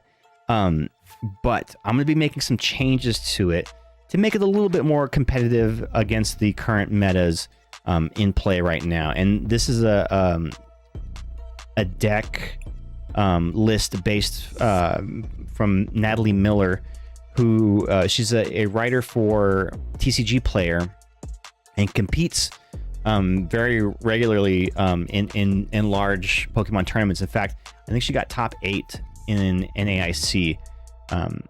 I was rooting for her because I read all her articles and I like her deck builds. But yeah, so we're going to be using her deck list on this, on how to improve the League Battle deck. And I think I have most of the cards for it, so I don't need to order any cards for it. I have most of them, and you're actually not taking too much out of it. So let me pull up TCG Player really quickly. And not TCG Player, sorry, I meant TCG Live. And they did a really cool thing in the last update. They've added a feature that allows you to view your deck. So you can just view it completely like this and go card by card and kind of build it. So it makes it really easy when you're like augmenting decks and stuff or building decks from scratch. You have them in TCG Live. You can view the whole thing at once. You can take a screenshot of it, whatever you need to do to help you build that deck. So let's go ahead and get into this. And this is kind of the process that I do whenever I build decks. So sometimes I build them off of these League Battle decks, but most of the time I'm building them from scratch or whatever. I'll get the deck list online, test it in TCG Player, make some adjustments, take out things I like, I don't like, and then add things that I do like. And then when I find a good version of it that I'm kind of settling with, then I start building it IRL. I have a little process for the way I do it, and I'll show you guys that here in a sec. So these League Battle decks are really, really great. They're a great product, off the shelf. Typically, you can get them for relatively cheap when they release because they don't get scalped by scalpers, because there are no packs in them. It is just the pre-constructed deck. There are no gambling mechanics on it. There are no SIRs or IRs in them, so they're generally ignored by scalpers, with the exception of the rival battle decks that came out, the Marnie's one and the Stevens one. Those ones, for some reason, they included promo SIR cards in them, which caused those to get scalped like crazy. And everybody bought them up, but not super competitive out of the box. Those were more like level 2 ones. So they have this like level play level marker on there. There's the basic ones that are level 1. Level 2 are a little bit more complex. They have more usable cards. Level 3 are meant to be competitive decks. In fact, like I said, you could just buy one of these at your local card shop and use it in a tournament that same day. I don't know how well you would do, because most people are using like really tailored decks, but you probably could be okay. But yeah, they show you all the cards that are included in this deck, so there are no gambling mechanics involved, and the scalpers stay clear from them.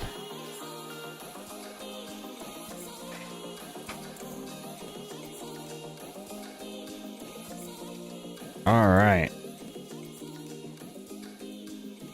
Yeah, and so it comes with pretty much everything that you need for getting into a battle. Now it does give you a deck box, but if you're taking this into a league event, you have to have sleeves on your cards. You're not allowed to not have your cards sleeved, because that could be considered a form of marking your cards. So these little decks you probably wouldn't use after this, but what I use is to keep all the dice and stuff inside of them and the coins, and use them for that.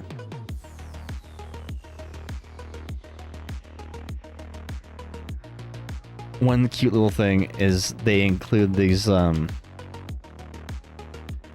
tips. Oh, sometimes they come with little... Oh, they used to come with play mats, like a little fold-out play mat. You think sleeves are easier to mark than just the cards. I know, but I think it's just because cards can wear and tear, and visible scratches and stuff are easier to recognize, and with sleeves that are opaque, you can't really see them as easily. Yeah, these decks used to come with these little playmats like this that you could use if you didn't have a playmat. But I guess it's just a thing where it shows you the rules of how to use this deck and what's in it and strategies for it. Oh yeah, so like early game acceleration, draw cards with Lunatone, target your opponent's bench with Hariyama, map out your prizes. So it explains how the deck kind of works. But I don't need that. You get the code card too that you can take, scan it in Pokemon TCG Live, and it will give you this deck in the game. Alright, so first let's open this up and get our big card.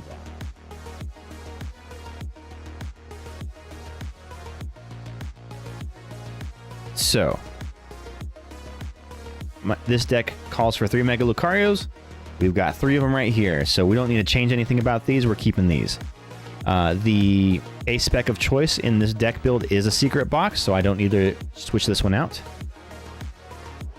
But the Fezandipiti and the Blood Moon Ursaluna, while very useful tech cards and used in a lot of different decks, I don't think they have a place in this one. And Natalie Miller's deck does not use them. So I'm going to be removing these 2 from them, but that doesn't mean that they won't find a home in another deck somewhere. Fezandipiti EX is a really great card for its Flip the Script ability. Once during your turn, if any of your Pokemon were knocked out during your opponent's last turn, you may draw 3 cards. So, very good, like, kind of bounce back mechanic. And Blood Moon Ursaluna, while he had more prevalence in previous kind of metas, you don't really see him too much in the current meta, but his ability is great. Blood Moon used by this Pokemon costs 1 colorless less for each prize card your opponent has taken. So his attack normally would cost 5 energies to use to do 240 damage. But if your opponent has taken many prize cards, like is on their last prize card, his attack cost is free. So he's used... Basically, people do not bench the Blood Moon until their opponent has taken several prize cards already and can come in to do some pretty good damage and kind of bat cleanup. The problem is you only really get 1 attack off for him because it does 240 damage, and then during your next turn this Pokemon cannot attack, so you'd have to remove him to your bench in order to have him attack again. And he has 260 HP, which for an EX Pokemon is not bad. But because he's so late game focused, that's actually kind of squishy. And your opponent is probably getting some big knockouts and would more than likely be able to one-shot KO an Ursaluna EX. So because of that, he's kind of fallen out of usefulness in the current meta. But that doesn't mean he doesn't have a place down the line. He still has some use. But yeah, with Jet Energy rotating out, again, being able to move him from the bench or whatever away off the bench, it's not as easy anymore.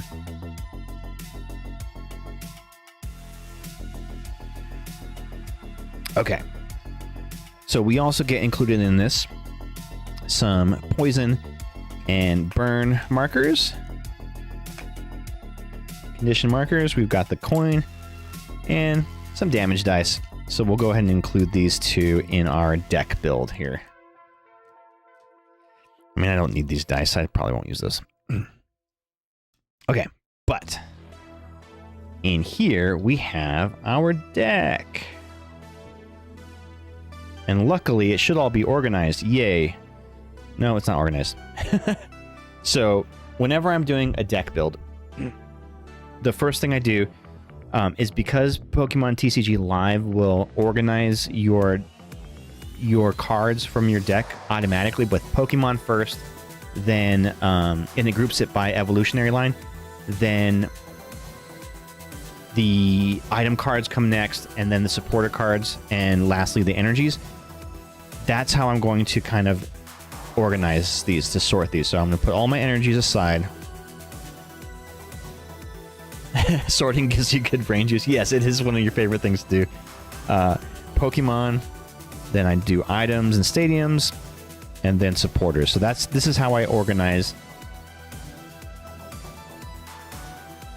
cards that I'm going to use for a deck.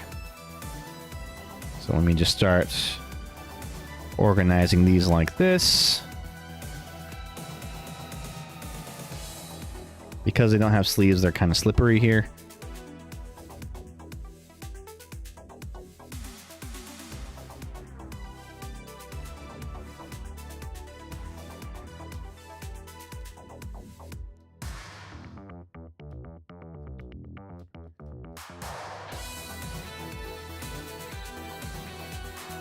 Alright, so we got them all separated. And we will go in order to build this deck. Let me just clean this up a little bit. So I kind of forgot about Pokemon Indigo. You did? I haven't played it since we last all played together. Actually, that's not true. I played a little bit. But Izzy's already like beaten the game. we need to play with him again. And I'm making up for lost time as you're making your deck. Heck yeah, dude. Keep me filled in on any good finds that you find.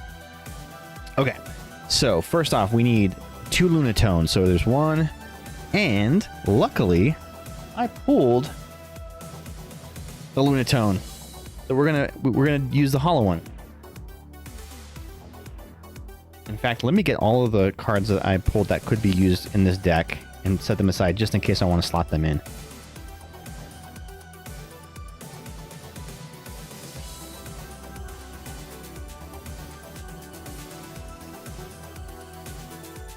Hariyama, Lunatone.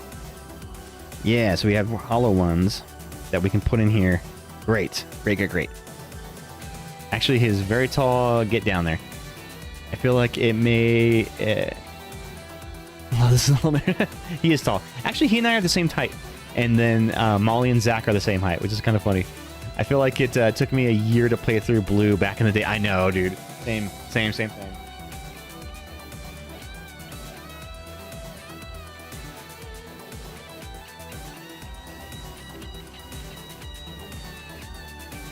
Okay, so we need 2 Lunatone. And the deck already came with a couple of Lunatone, but I'm going to substitute them for the hollow ones just because the hollow ones are cooler.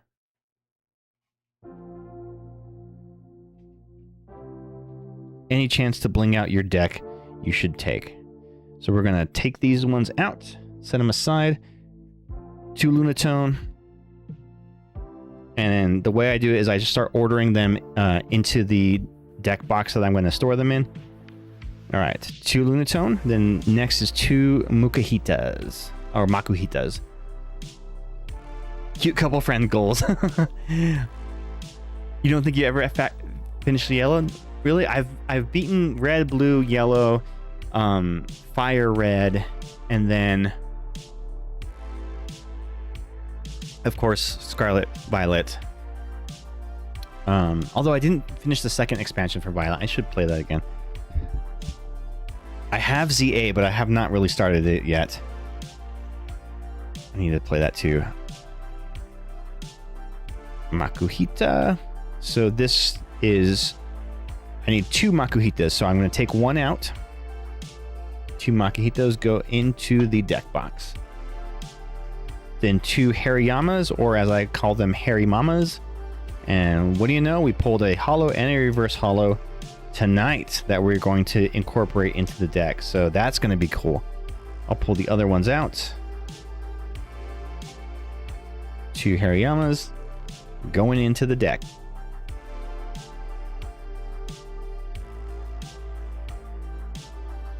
Okay. Next, we have 3 Riolos is what we need. And what do you know? We've got 3 right here.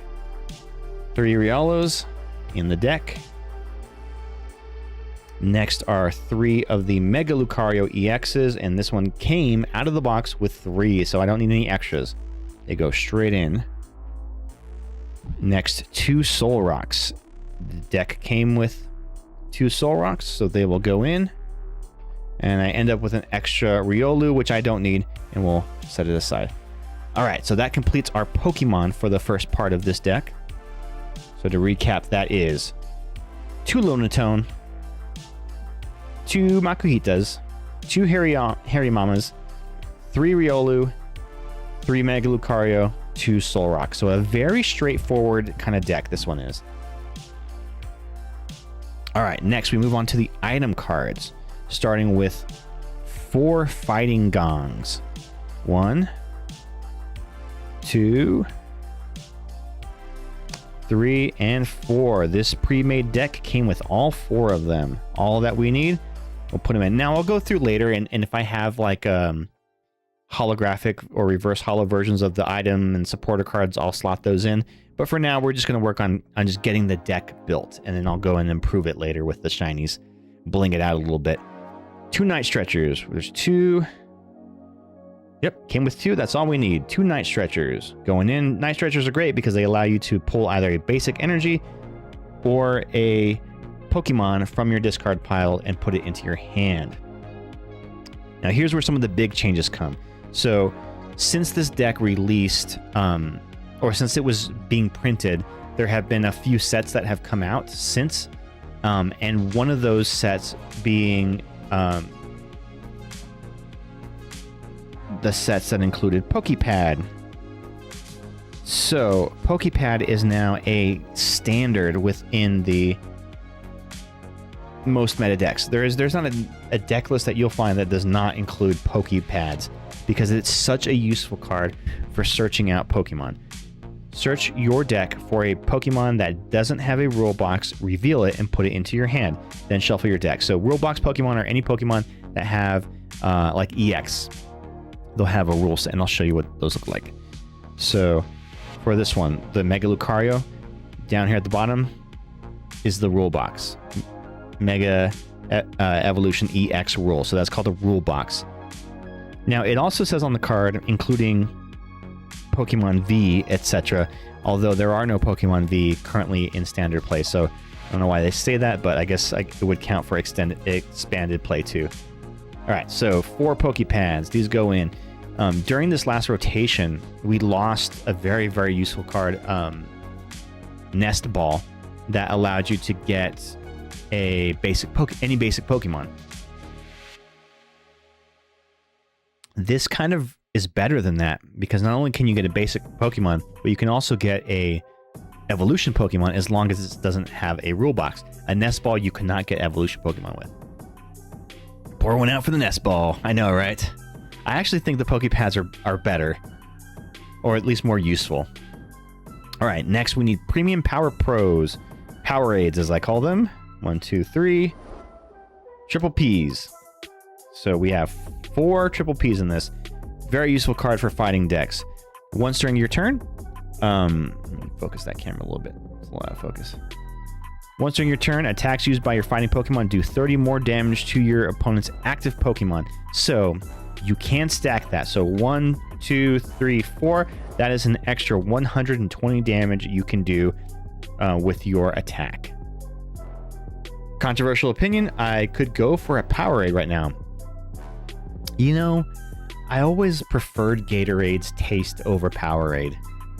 I was never a Powerade kind of guy. Okay, next we have the Ace Spec, which is the secret box. Very, very good Ace Spec. You can use this card only if you discard 3 other cards from your hand. Search your deck for an item card, a Pokemon tool, a supporter card, and a stadium card. Reveal them and put them into your hand, then shuffle your deck. Very, very useful to get everything that you need to get set up. So if you draw with this in your hand from the opening hand, you basically can get anything that you need to get set up. so that by your second turn, you are already attacking with your Mega Lucario. That goes in. All right, next we have one switch card. And it came with one. There we go. Switch. Goes right in. Now, Ultra Balls. We need 4. 1, 2, 3, 4. Man, it came with almost everything we need for this list. 1, 2, 3, 4 Ultra Balls. Ultra Balls are great. You discard 2 cards, and you get to get any Pokemon from your deck. So, in a deck like this, where the Mega Lucario allows you, his first attack allows you to do 130 damage and to get up to 3 basic fighting energy cards from your discard pile and attach them to your benched Pokemon in any way that you like. You can use energies that you may have in hand, discard them with the Ultra Ball to get any Pokemon that you want, and then retrieve them back with the Mega Lucario's attack. All right, next we have Gravity Mountain. 2 of them came with it in the deck. Gravity Mountain's really good. Each stage 2 Pokemon in play, both yours and your opponents, get minus 30 HP. That just helps kind of bring the max HP down from your opponent, who may be a stage 2 Pokemon, to help with the math of doing that damage. Because one thing about the Mega Lucario deck is it may struggle sometimes with doing enough damage to some of the big beefy Megas of the format. And a lot of people, rather than running Secret Box, will run it with the Maximum Belt, which adds another 50 damage. I can see a case for either or, but the Gravity Mountain sometimes helps to balance out that math a little bit. Hey, Nate, you got the Xatu. Let's go.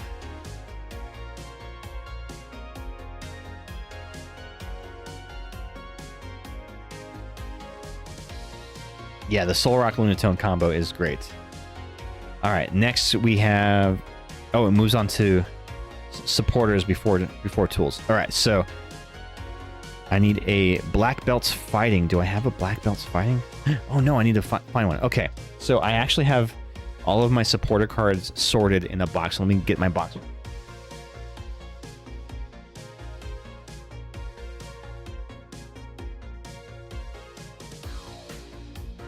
So I have one of these bulk boxes, and I split it up by, got stadiums and energies on this side, tools, items, and then supporters. So when I'm deck building, I just come here,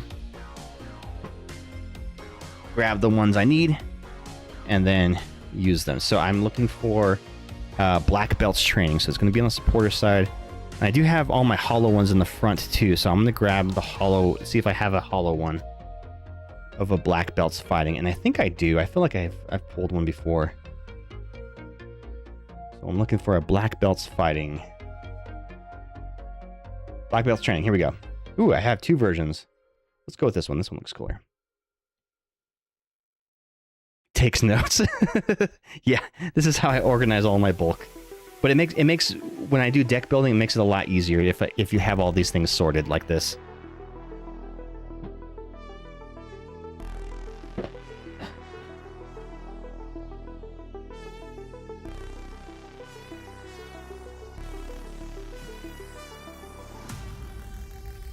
Now, Pokemon, for a while, I was sorting them all by Pokédex number and putting them into bulk boxes, but I have not had a chance to sort through all my bulk Pokemon, and now I'm just thumbing through them, just normally looking for them.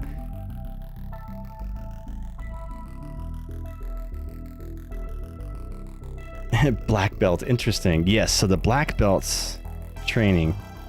Not a bad card. So it's a supporter card that also helps with doing extra damage for the Lucario. During this turn, attacks used by your Pokemon do 40 more damage to your opponent's active Pokemon EX before applying weakness and resistance. So, let's say you had 4 of the Powerades, so 120 damage, and you play a Black Belts Training, which takes it up to 160 damage on top of whatever you're going to do damage from your attack. So you can do some big damage, especially with the Mega Lucario. So that would be 430 damage you could do with his Mega Brave attack if you stacked all of those conditions. which is enough to knock out anything in the format currently. All right, so we got the Black Pelts training. Next, Boss's Orders. We need 2 of those. This deck came with 2. Let's go. Yeah, pretty handy. The only drawback is that it's a supporter card, so you have to commit your supporter play to that.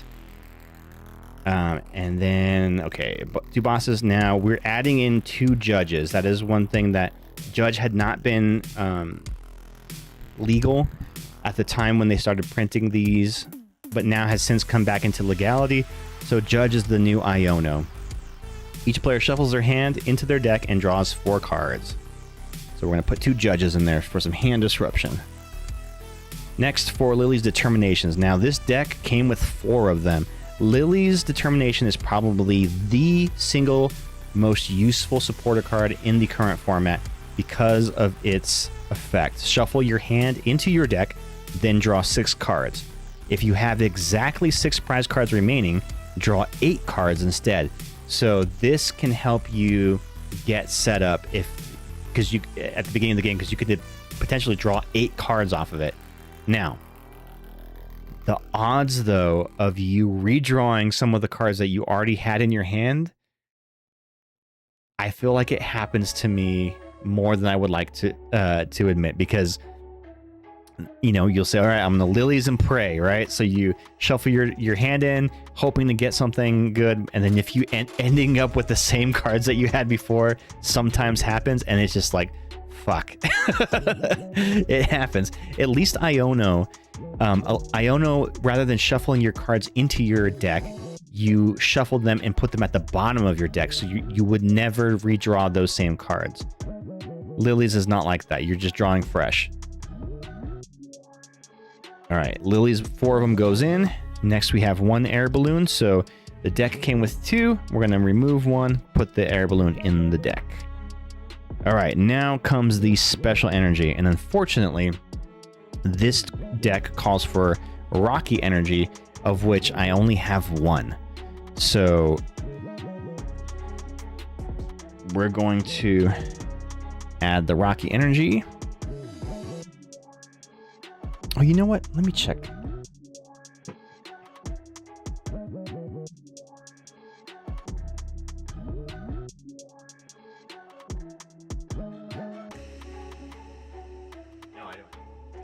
All I have is a 1. So, I actually printed out some proxies, and this is what I do for when I don't have cards, is I print these proxies. Can bring someone aside. Oh yes, that would be great if you have any to spare. So I need 3 extras for this one, so I'm cutting out some proxies just so I have them in the deck that I can play. And now I don't know, every card store has different rule sets, but some will allow you to use proxies in casual play. Definitely you can't use proxies in an actual league event like a league challenge or a league cup, where you have to, you know, win tournament points or challenge points or whatever. But for the casual nights at your local Pokemon League, most likely they will allow you to have proxies, with sometimes a stipulation being they have to actually be printed out. You can't just like write on the card or draw a card and say, yeah, this is my proxy. Punchy energy, exactly. Now this energy is actually really freaking good and goes well in this deck, and I'll show you why here in a second once I cut these out.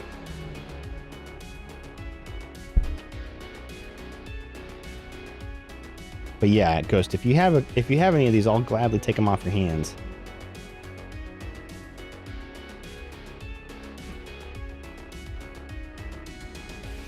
Are there any cards that you need? I'll trade you.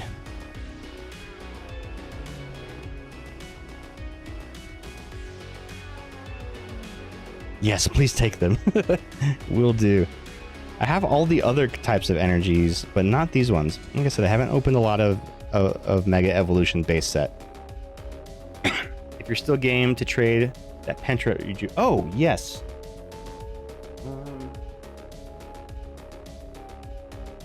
It was the baby Petrant, right? It wasn't the EX one? This one, right?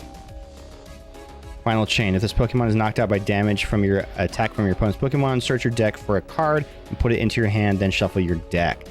Mochi Rush, 20 damage. During your next turn, this Pokemon's Mochi Rush attack does 50 more damage. That is the one. All right, I'm setting it aside for you. I'll trade you for some Rocky Energy.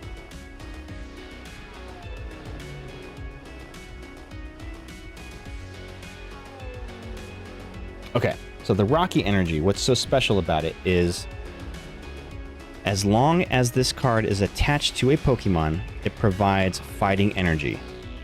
Prevent all effects of attacks used by your opponent's Pokemon done to this fighting Pokemon this card is attached to. So, existing effects are not removed, damage is not an effect. But what it does block is any new conditions. So poison, burn, confusion, it blocks that. It also blocks the Dragapult's Phantom Dive of placing damage counters on a benched Pokemon. So if you have it on your bench, the Dragapult cannot place damage counters on there. And it negates the effect of Alakazam's attack. So Alakazam's attack allows you to place damage counters onto your opponent's active Pokemon equal to the number of cards in their hand times 2. So you can do tons of damage with that, but that is not, it is not doing damage, it is placing damage counters as an effect of an attack. So because of that, the Rocky Energy will negate that. Excuse what? Breaks Alakazam deck? Yes. So the strongest counters to an Alakazam deck are Mist Energy, which is like a Rocky Energy, but just for any Pokemon. It prevents effects of attacks. And the Rocky Energy, of course. There is the Water Special Energy that I also I think that maybe prevents effects. No, it just prevents conditions. The Articuno, Team Rocket's Articuno. I don't know if I have one here. I can show you. Team Rocket's Articuno prevents effects of attack to your basic Team Rocket's Pokemon, including itself. And I actually shut down a guy at a League Challenge with my Crustle deck, and I didn't even put my Crustle into play. I just used my Team Rocket's Articuno, and he had no way of doing any damage to my Articuno, and I just slowly did 60 damage each turn to his Alakazams until he decked out. I forced him into a deck out and won that game. So be careful for that. Gotta look out for that. Okay, so the other cards that we have removed are the 3 Iris's Fighting Spirits and the Surfer. But other than that, I mean, we removed a handful of cards. Some of them were because I had holographic shiny versions of them. So 1, 2, 3, 4, 5, 6. I only removed 7 cards. Well, maybe, and then energies, a couple of energies. I've only removed 10 cards from this deck. That's not bad. So straight out of the box, this thing is pretty competitive. All right, so the way that I do the sleeving for proxies is I'll just take a regular energy card, put it in a sleeve, and then slide this in front of it so it has the same feel of a card, but it just has my proxy in it. There we go. Let me put these in there, and then I will start assembling the deck. Now, because I'm going to be using the ETB sleeves, I'm going to be double sleeving these cards with the Dragon Shield clear outer cards. And this is something I love doing whenever I use art sleeves, which allows me to, you know, use the art sleeves, which are generally pretty shitty. Like they have cool designs, right? And they look cool, but using them in play, they get stuck and snagged really easily. They clump together, they do not shuffle well, and you just end up destroying them after like 2 or 3 games of using them. But what I like doing is putting the Dragon Shield outer sleeves over them. I need to trim this one a little bit so that I can see the art cards, the art sleeves on them, but still have the smooth shuffling of a Dragon Shield card sleeve. Got to shuffle wisely with. I know, right? You have to be very deliberate with them. Although I recently got some Dragon sleeves that were Dragon Shield sleeves that were the black matte ones, and they weren't good, dude. Like they snagged really well, not really well, but really frequently, and I kept like snagging them, and it wasn't a smooth shuffle. And I'm like, what the hell? These are supposed to be good. And then I read up that like some of the matte ones are for lack of a better word, like defective, and have just been inconsistent in their printings or their manufacturing. So I switched and got a set of Katana sleeves, which are around the same price at our local card shop. And boy, those are the smoothest shuffling sleeves I have ever used. I am convinced that these are the best sleeves so far, but they don't have as many different colors. So if you're going to buy them at our local store. They're actually like $10 cheaper than they are online on Amazon. Like Amazon sells them for $25. Our local store sells them for $15. But they are fucking smooth. They're buttery smooth. Almost slippery. Okay. Oh yeah. Also, I need 10 energy cards for this deck, but 10 regular energies. I'm not going to use these ones. I actually have some special ones that I have exactly 10 of.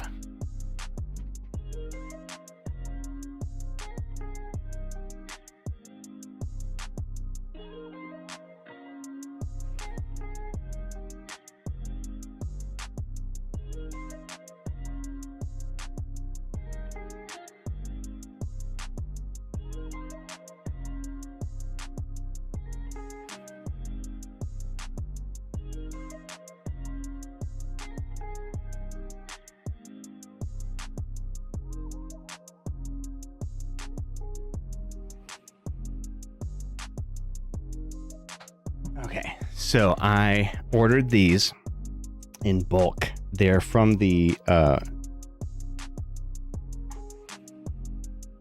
Pokemon Classics collection, which was a box set, and it's this big it's like this black and white box that comes with a bunch of reprints of old cards with special hollow pattern variants. The whole thing was like $200 when it came out, but it came with like 3 little decks, and it had some old cards, vintage cards in it to show like kind of what the game was like back then. But all of the cards were holographic, including the energies, and they have the classic design on them. So I just thought they were so fucking cool. I just bought a whole bunch of them, and these are what I'm going to put in the deck. So 1, 2, 3, 4, 5, 6, 7, 8. Oh shit, I needed 10. Why did I only grab 8? 1, 2, 3, 4, 5, 6, 7, 8. I need 2 more.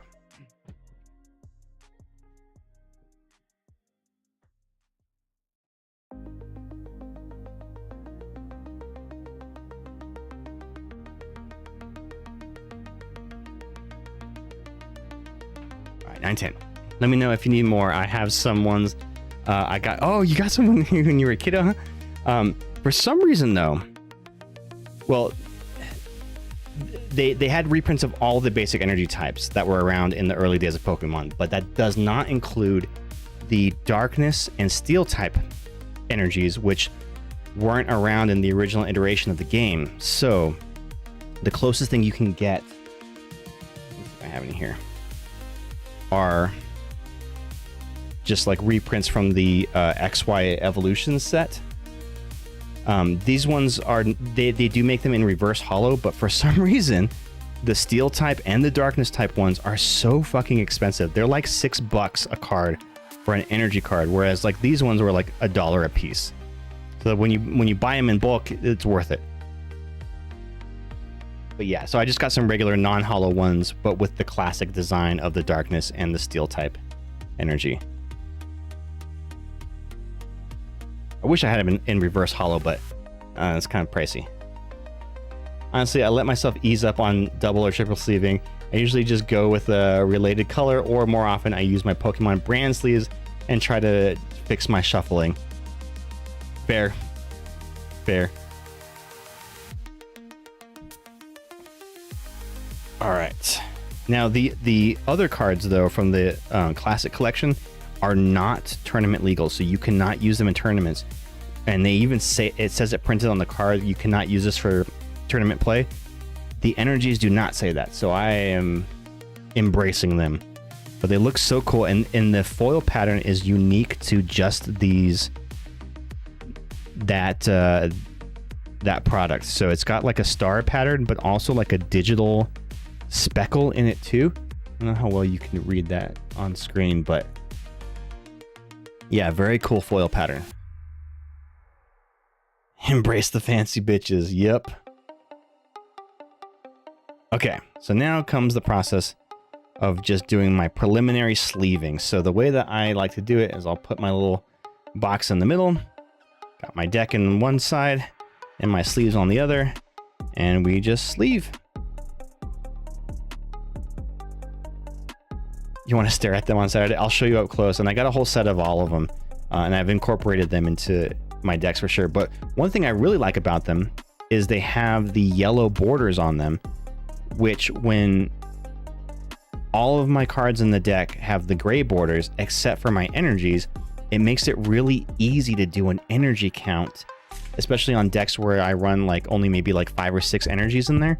So you can do a really quick preliminary deck search whenever you're like searching for, you know, a Pokemon or something, or an item or whatever, to count your energy cards and see where you stand. Cool little tip.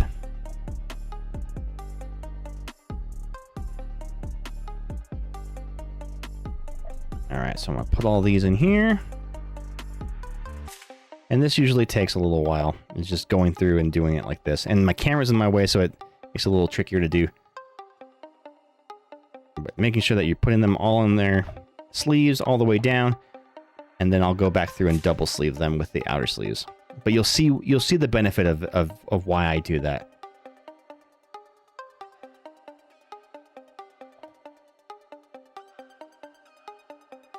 Mega Lucario. So this is really the only fighting deck that I have. I try to make an expanded Golem EX and Machamp V-Star or VMAX, and it was, in theory it worked, but it was just so slow and clunky that it wasn't really practical.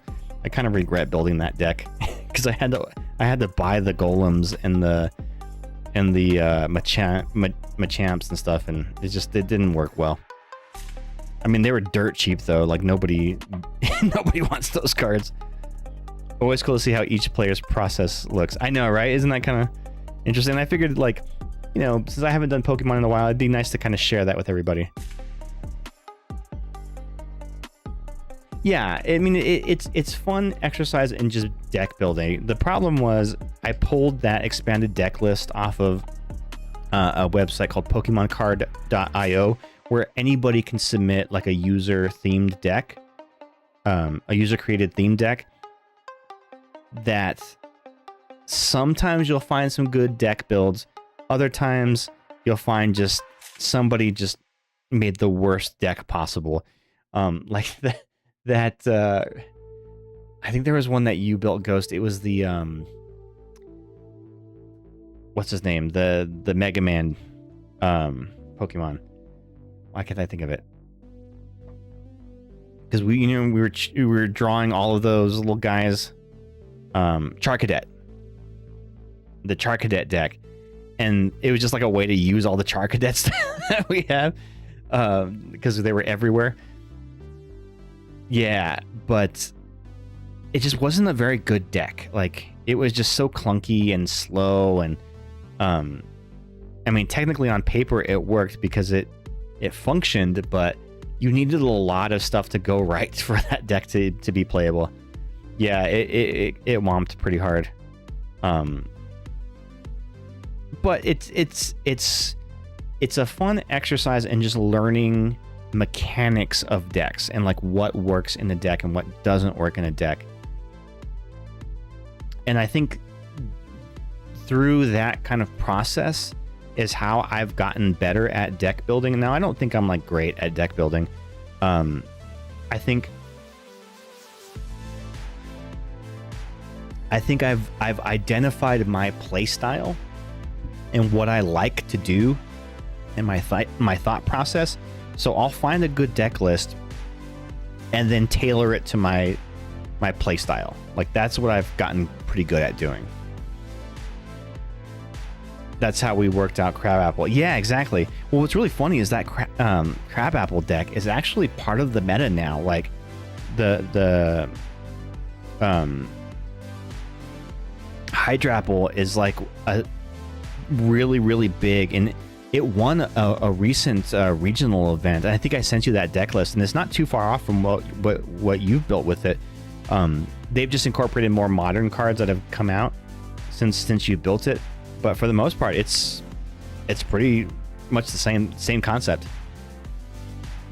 You got working knowledge enough to be able to build. Yeah, I think Anthony's really good at building decks from scratch. I think though sometimes he's overthought decks and kind of like making them complicated, because there's always going to be that factor in Pokemon of luck, and just you gotta hope that you draw into the right cards, and sometimes you can paint yourself into a corner by over teching your deck and making it too complicated rather than being consistent. So sometimes you should try to have things be less techy and more consistent. So it's not about necessarily making an out or a path for every matchup, but making it consistently manageable for most matchups.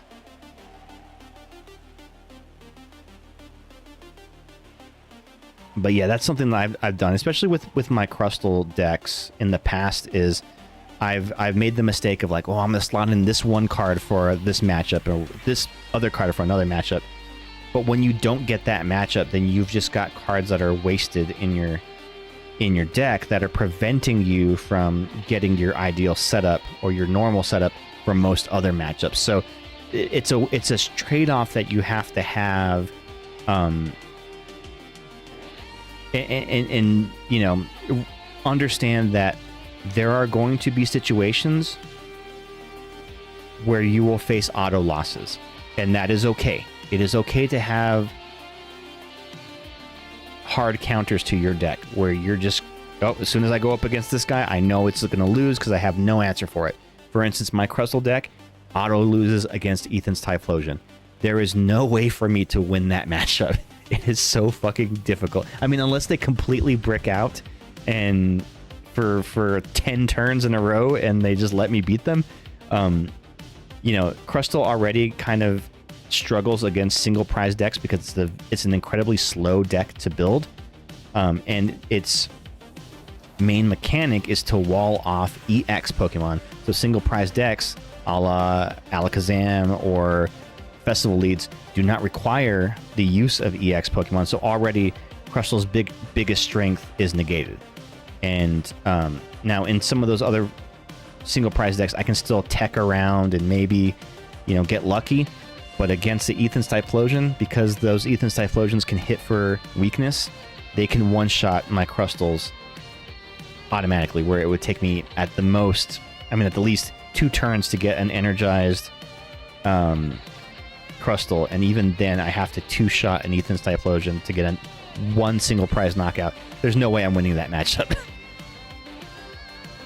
Almost more fun to watch him play than to play against it. Yeah, that's true.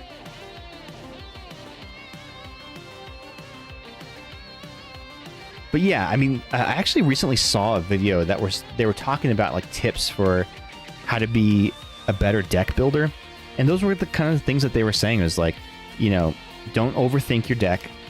Try to focus on consistency. Don't put too many big attackers, because especially if you have to energize them a lot. Like, start your deck.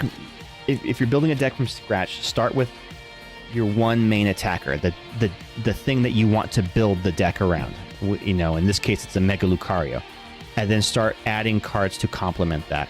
Having a good kind of spread of Pokemon to items to supporters to energy is always good too. And realizing that you don't need too much energy. I know it's very tempting to be like, I'm going to throw in 18 energies into this deck just so I always have energy.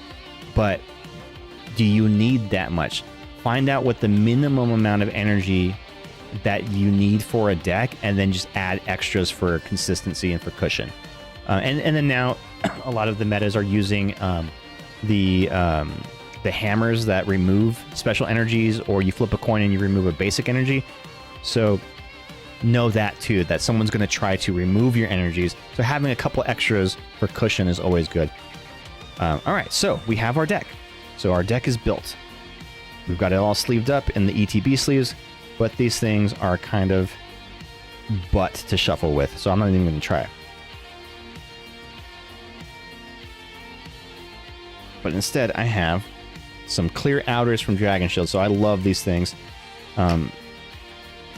They make the deck nice and big, which makes it kind of hard to handhold, you know, to palm.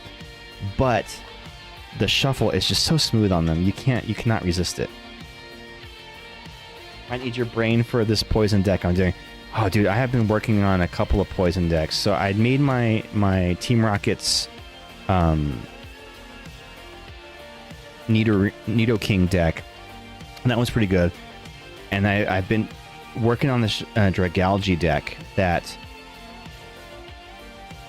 the first iteration I debuted at our last Poke Night, and it did okay. But I've been taking it into the competitive on TCG Live, and I was just kind of not being very consistent. I was less than 50%, which means it's probably not consistent enough. But I've made some changes to it, and I think it's more consistent now. Oh, you're doing a Nidoking too? My thought is to combine it with the Clodsire EX. Cool.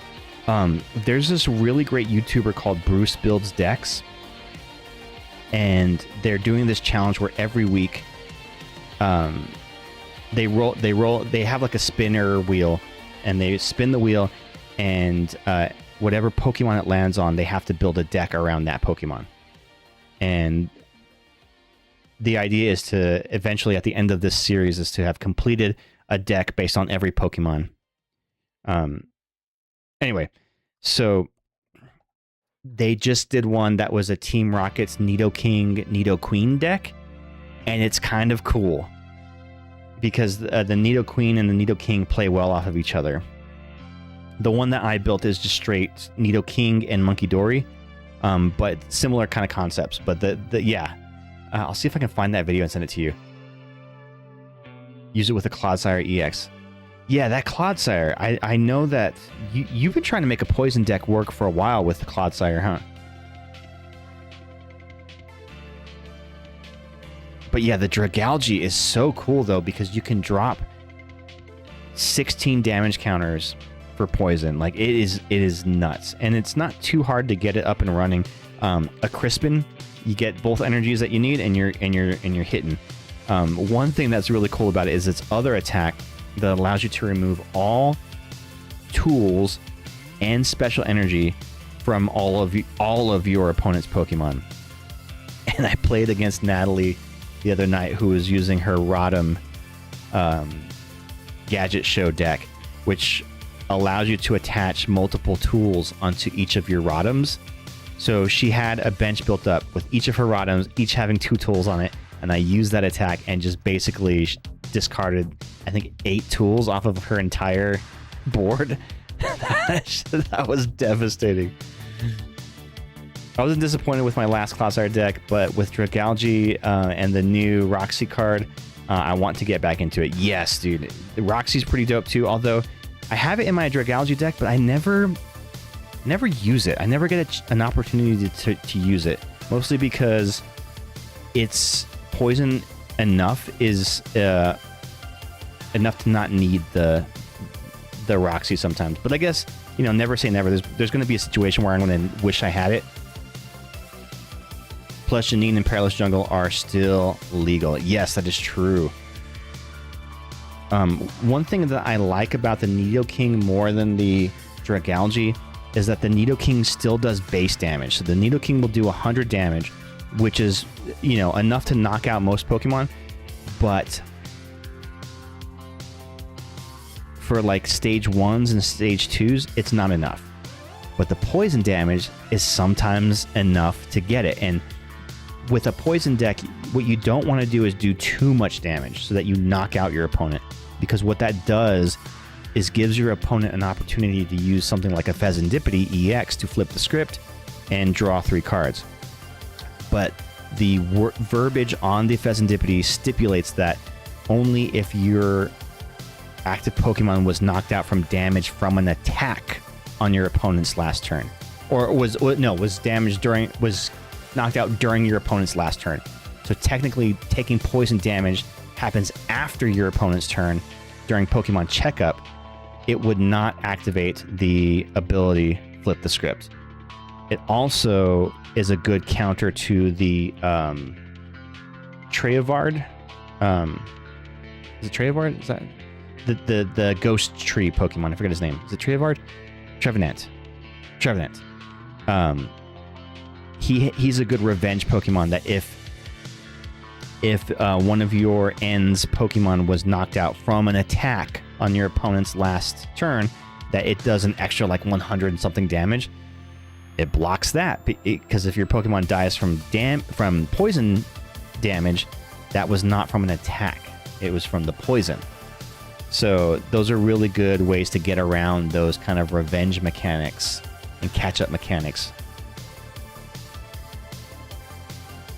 And then with the Nidoking, I also run Binding Mochi in the decks, where if your Pokemon is poisoned, then your attacks do an extra 40 damage. Now, I do run the Janines in there as well, too, so that Janine allows you to attach 2 Darkness energies to 2 of your Darkness Pokemon, and if you attach it to your active Pokemon, that active Pokemon is now poisoned. So poisoning the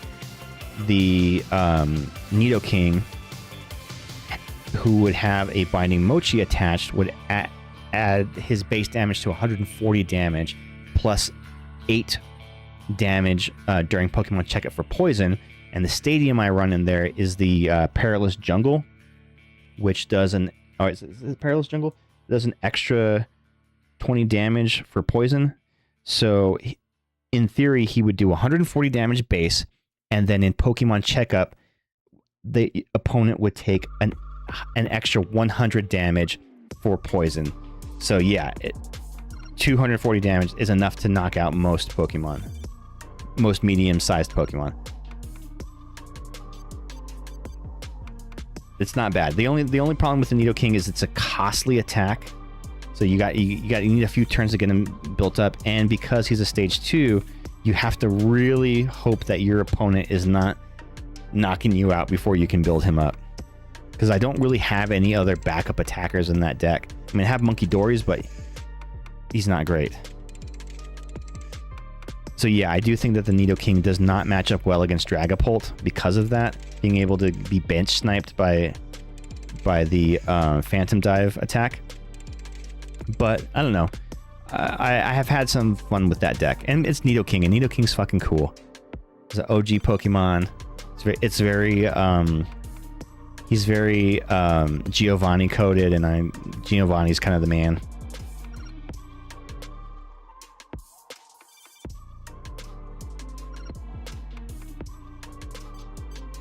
You know, building decks is kind of there's something kind of calming about it and zen about it. You know, just you kind of get into this little flow state where you're getting the cards in the sleeves and putting them in, and I don't know, it's kind of cathartic.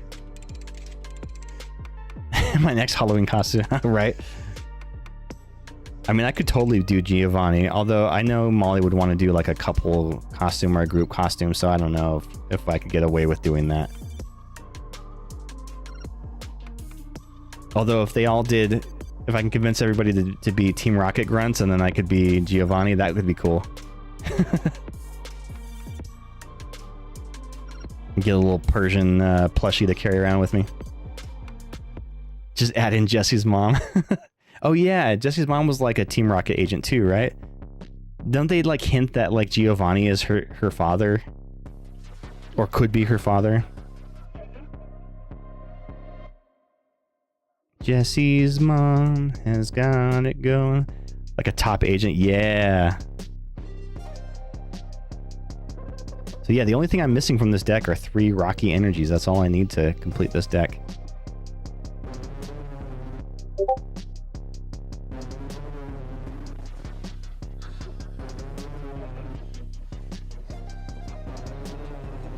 The only thing about these Dragon Sleeves is they come in packs of 100, which you only use 60 cards in a Pokemon deck, so you always end up with 40 left over, so you just end up with... You're always ending up with extras, and it's like an odd number. You know, I wish it would come with 120 cards, so it's enough to sleeve 2 decks. Or did you just send me a Giovanni thing on Discord? So those were all the leftovers from another deck. Another pack of sleeves, so I have one more that's unopened.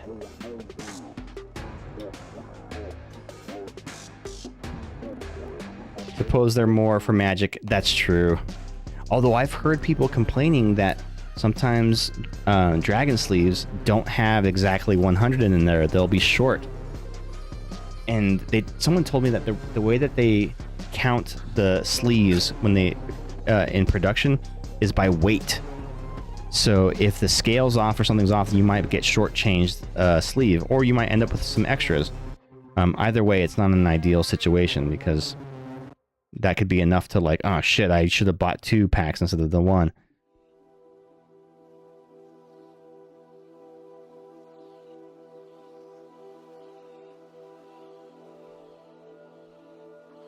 Almost done in the home stretch. Once you know you get to the energy, you know you're in the home stretch of the deck sleeving.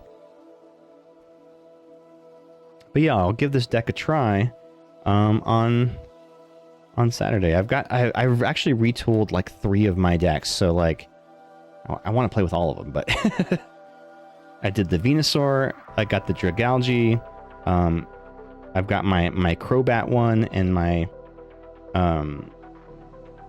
I retooled my Charizard one, made that one legal now, and I actually think it's really good. If they can afford a deck, they can afford to financially ruin you. Exactly right.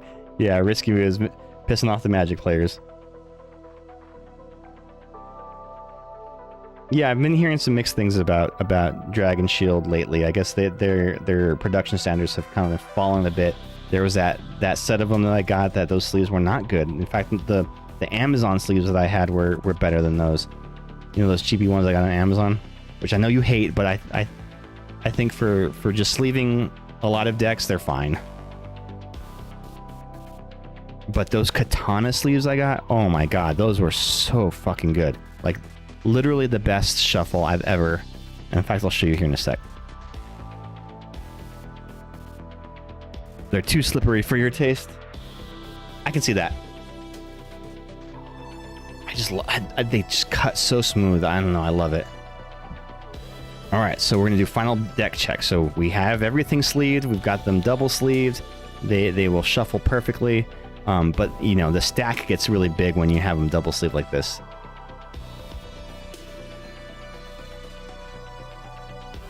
Alright, so we're going to do the check. So 2 Lunatones, check. 2 Lunatones. 2 Makohitas. 1, 2. 2 Harimamas. 2 Harimamas. 3 Riolus. 1, 2, 3. 3 Lucario EXs. 1, 2, 3. Some people use the regular Lucario EX instead of the Mega Lucario, but I don't know. It's an interesting kind of tech. 2 Solrocks. Got him. 4 Fighting Gongs. 1, 2, 3, 4. 2 Night Stretcher, 1, 2. Here, at this moment in time, is no accident. What the hell is this song? As you may be aware by now, I've been searching for you for what seems a lifetime. I hate when there's words on the State of disorder. remove from playlist. Everything of power has been shifted.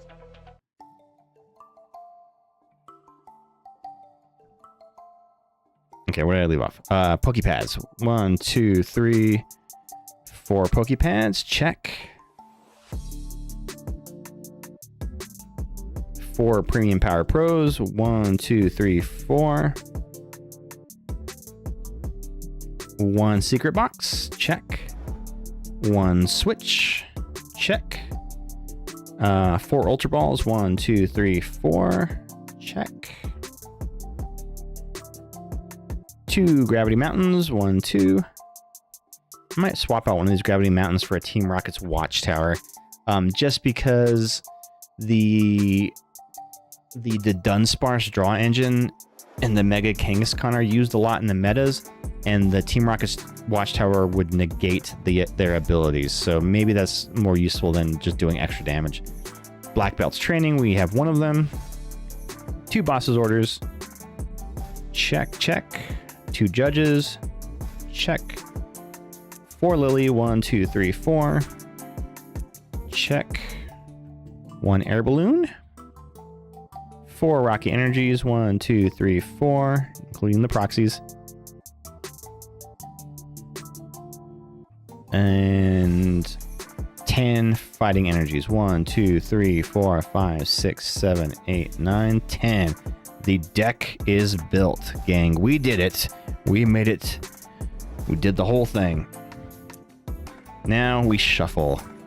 Now, because the full stack of double sleeved is so hard to kind of like keep in your hand, I'll usually remove part of it, shuffle these ones, and look at how good they shuffled. These Dragon Shield outer sleeves are freaking smooth. They're big, but once you get your deck kind of thinned a little bit after you've set up and, you know, discarded a few things, the shuffling is very smooth on them. And I've gotten pretty good at shuffling. I remember when I was first learning, I'm like, oh my god, I'll never get the hang of this. But I've gotten pretty good at it.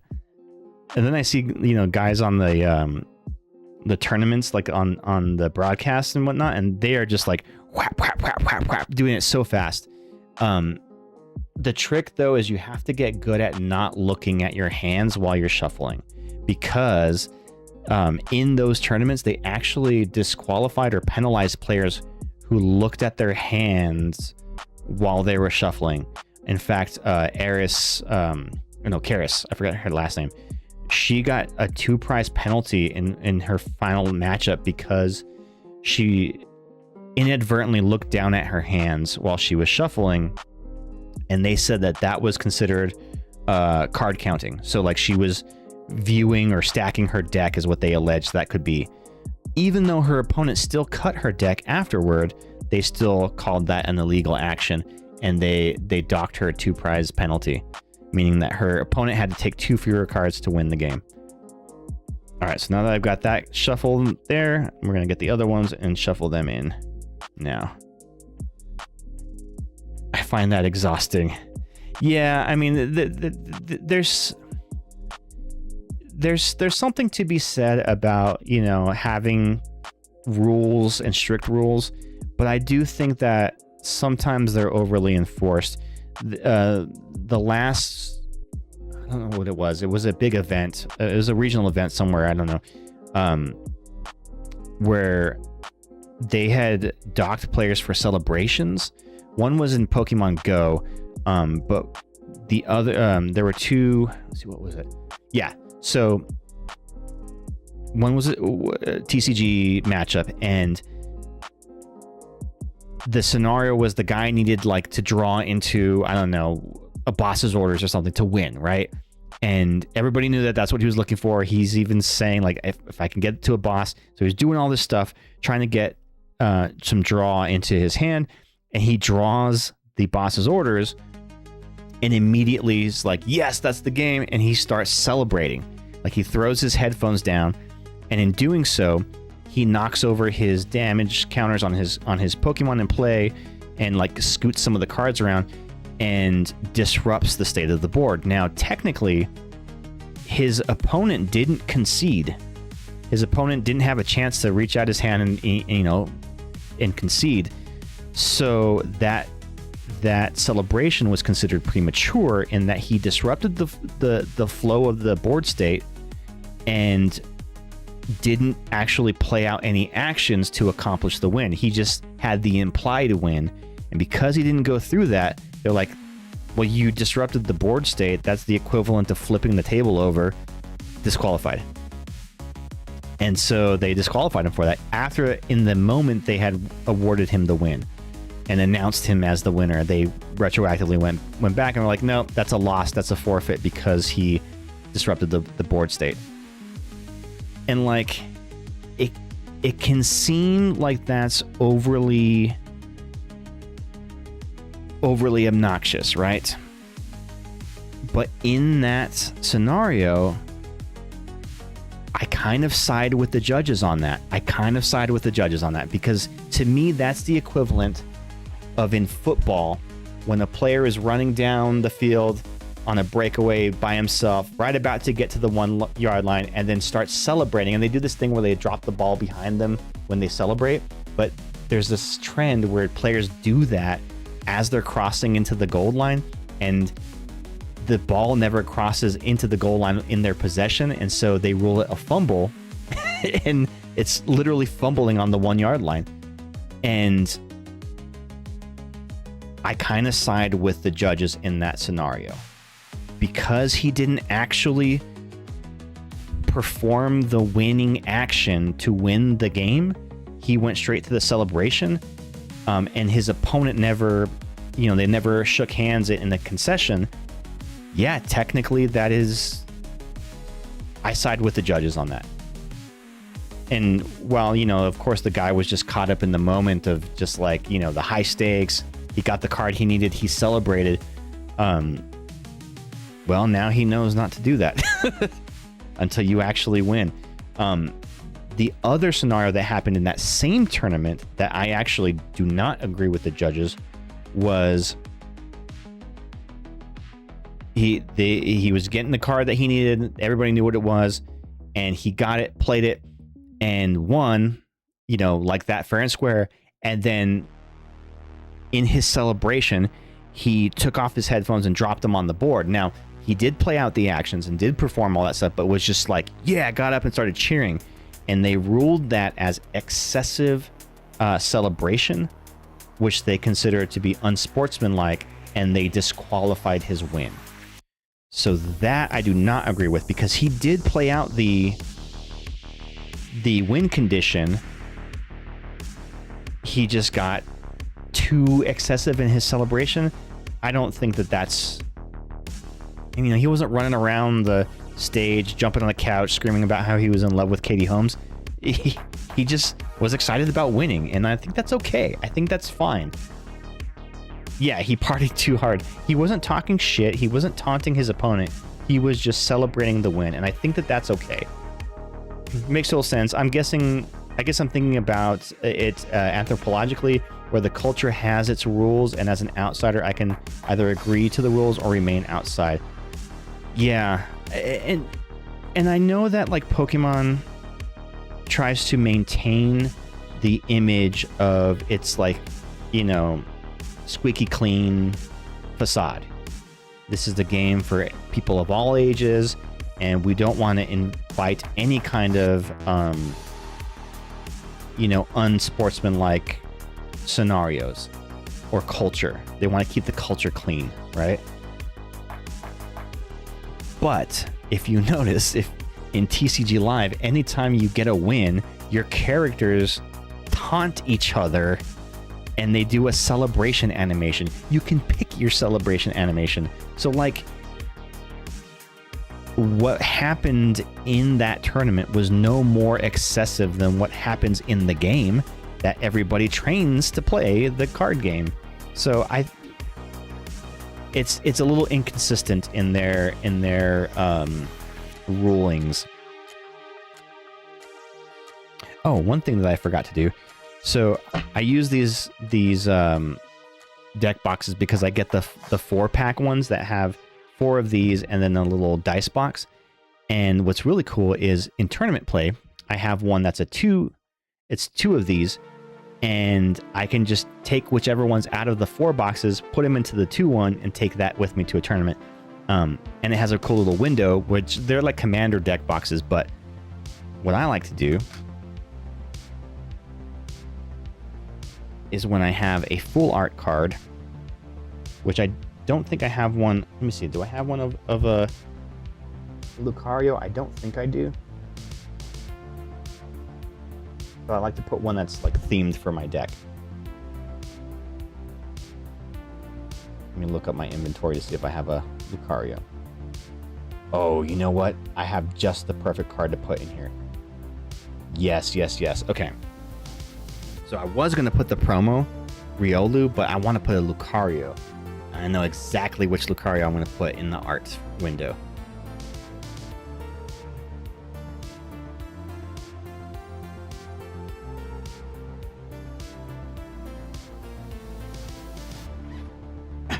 This is going to be dope. This is going to be dope.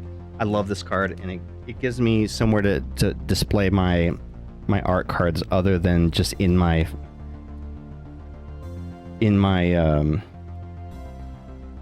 binders. Also, I have this cute Riolu too, where he's like, you can tell he was like fighting in the room and knocked over everything. But I'm not gonna use that. I don't want a Riolu. I'm gonna use a Lucario. Let me just find it. I know just the one. Here we go. It's a Lucario V-Star, and it's a promo. I think it came in an ETB.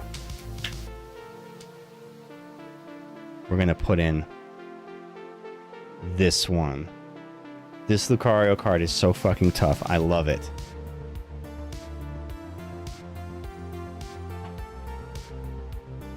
Mom, I threw up pose. Exactly. I think you even said that whenever I pulled it on stream. Yeah, he's using the Leer attack.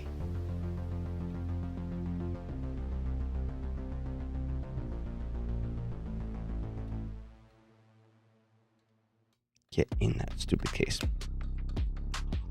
There we go. So we've got the Lucario, and it slots right into the front slot of the deck. And boom, we have built a battle deck ready for play on this Saturday, this weekend. And this is how I build my decks. This is how I do it. Doesn't that look good though? The Lucario on there? That's fucking dope. And it's got the Lucario sleeves. Fuck yeah. Love it. Good deck. Good deck build. But yeah, this is one of the things that I just love doing is building these decks. And then since the coin, I don't want it to get mixed up with other things. I'm just gonna put it right here on the top, and so it's always there in this deck. I have the Lucario coin to go along with it. Yeah, building decks is so fun, and I enjoy doing this. And I like blinging them out. I like putting like special sleeves if I can, double sleeving them, whatever we gotta do, right, to make it look cool. I'm gonna do. But yeah, that was fun. Very fun, and now you all have seen the process of what I do when I make these decks. Anyway, I think this is probably a good stopping point. This is a lot of fun. It was kind of a chill night. I got to kind of do some cathartic deck building and show you guys a little bit of my process. Oh yeah, dude, thank you for the tutorial. Yeah, of course. I mean, it's just fun talking about deck building and like being able to do one. It's always really fun too. But yeah, okay, we're going to send a raid out. Let me see. This is Scott's PCs, somebody who I have never met before, but we're going to go raid them. They're doing some pack rips. Oh, and it actually looks like they're ending their stream. I always hate that whenever I find somebody who's streaming and they're already ending things up. So let me see. Who can I raid? Man, a lot of people are ripping packs right now. I want to make sure we're not sending a raid to like a rip and shipper. I don't like that. I find that morally repugnant.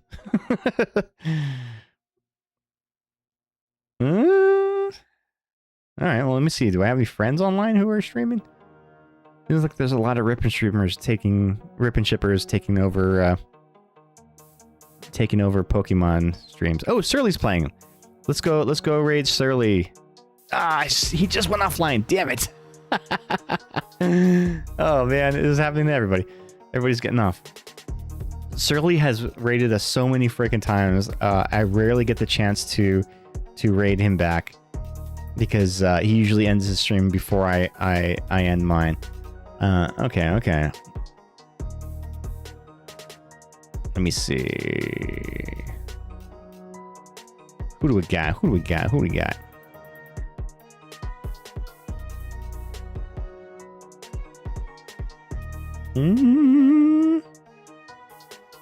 Ooh, Wonderlist. Let's go raid Wonderlist playing some Dead by Daylight. There we go. That's a good streamer to raid. But anyway, so I had a lot of fun tonight building the decks, hanging out with you guys. We're going to send this raid over to Wonderlist Wonderland playing some Dead by Daylight.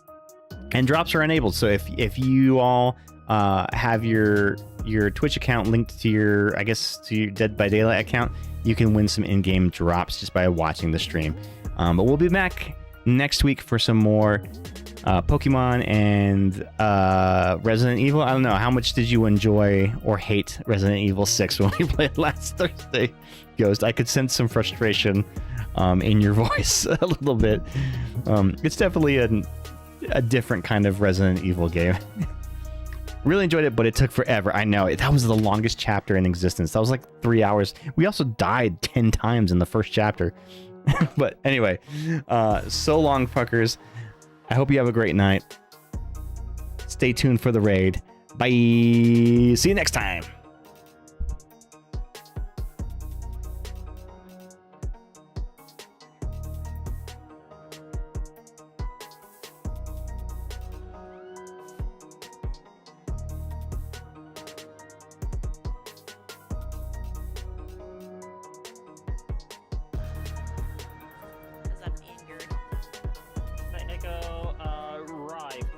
I'm looking through Twitch. He was live last I saw. I don't know if he's gone live Yeah, today. no, he's playing Valorant. Oh. Yeah, he's on Valorant, Game streaming. Lord. No shit. Yeah, what the fuck?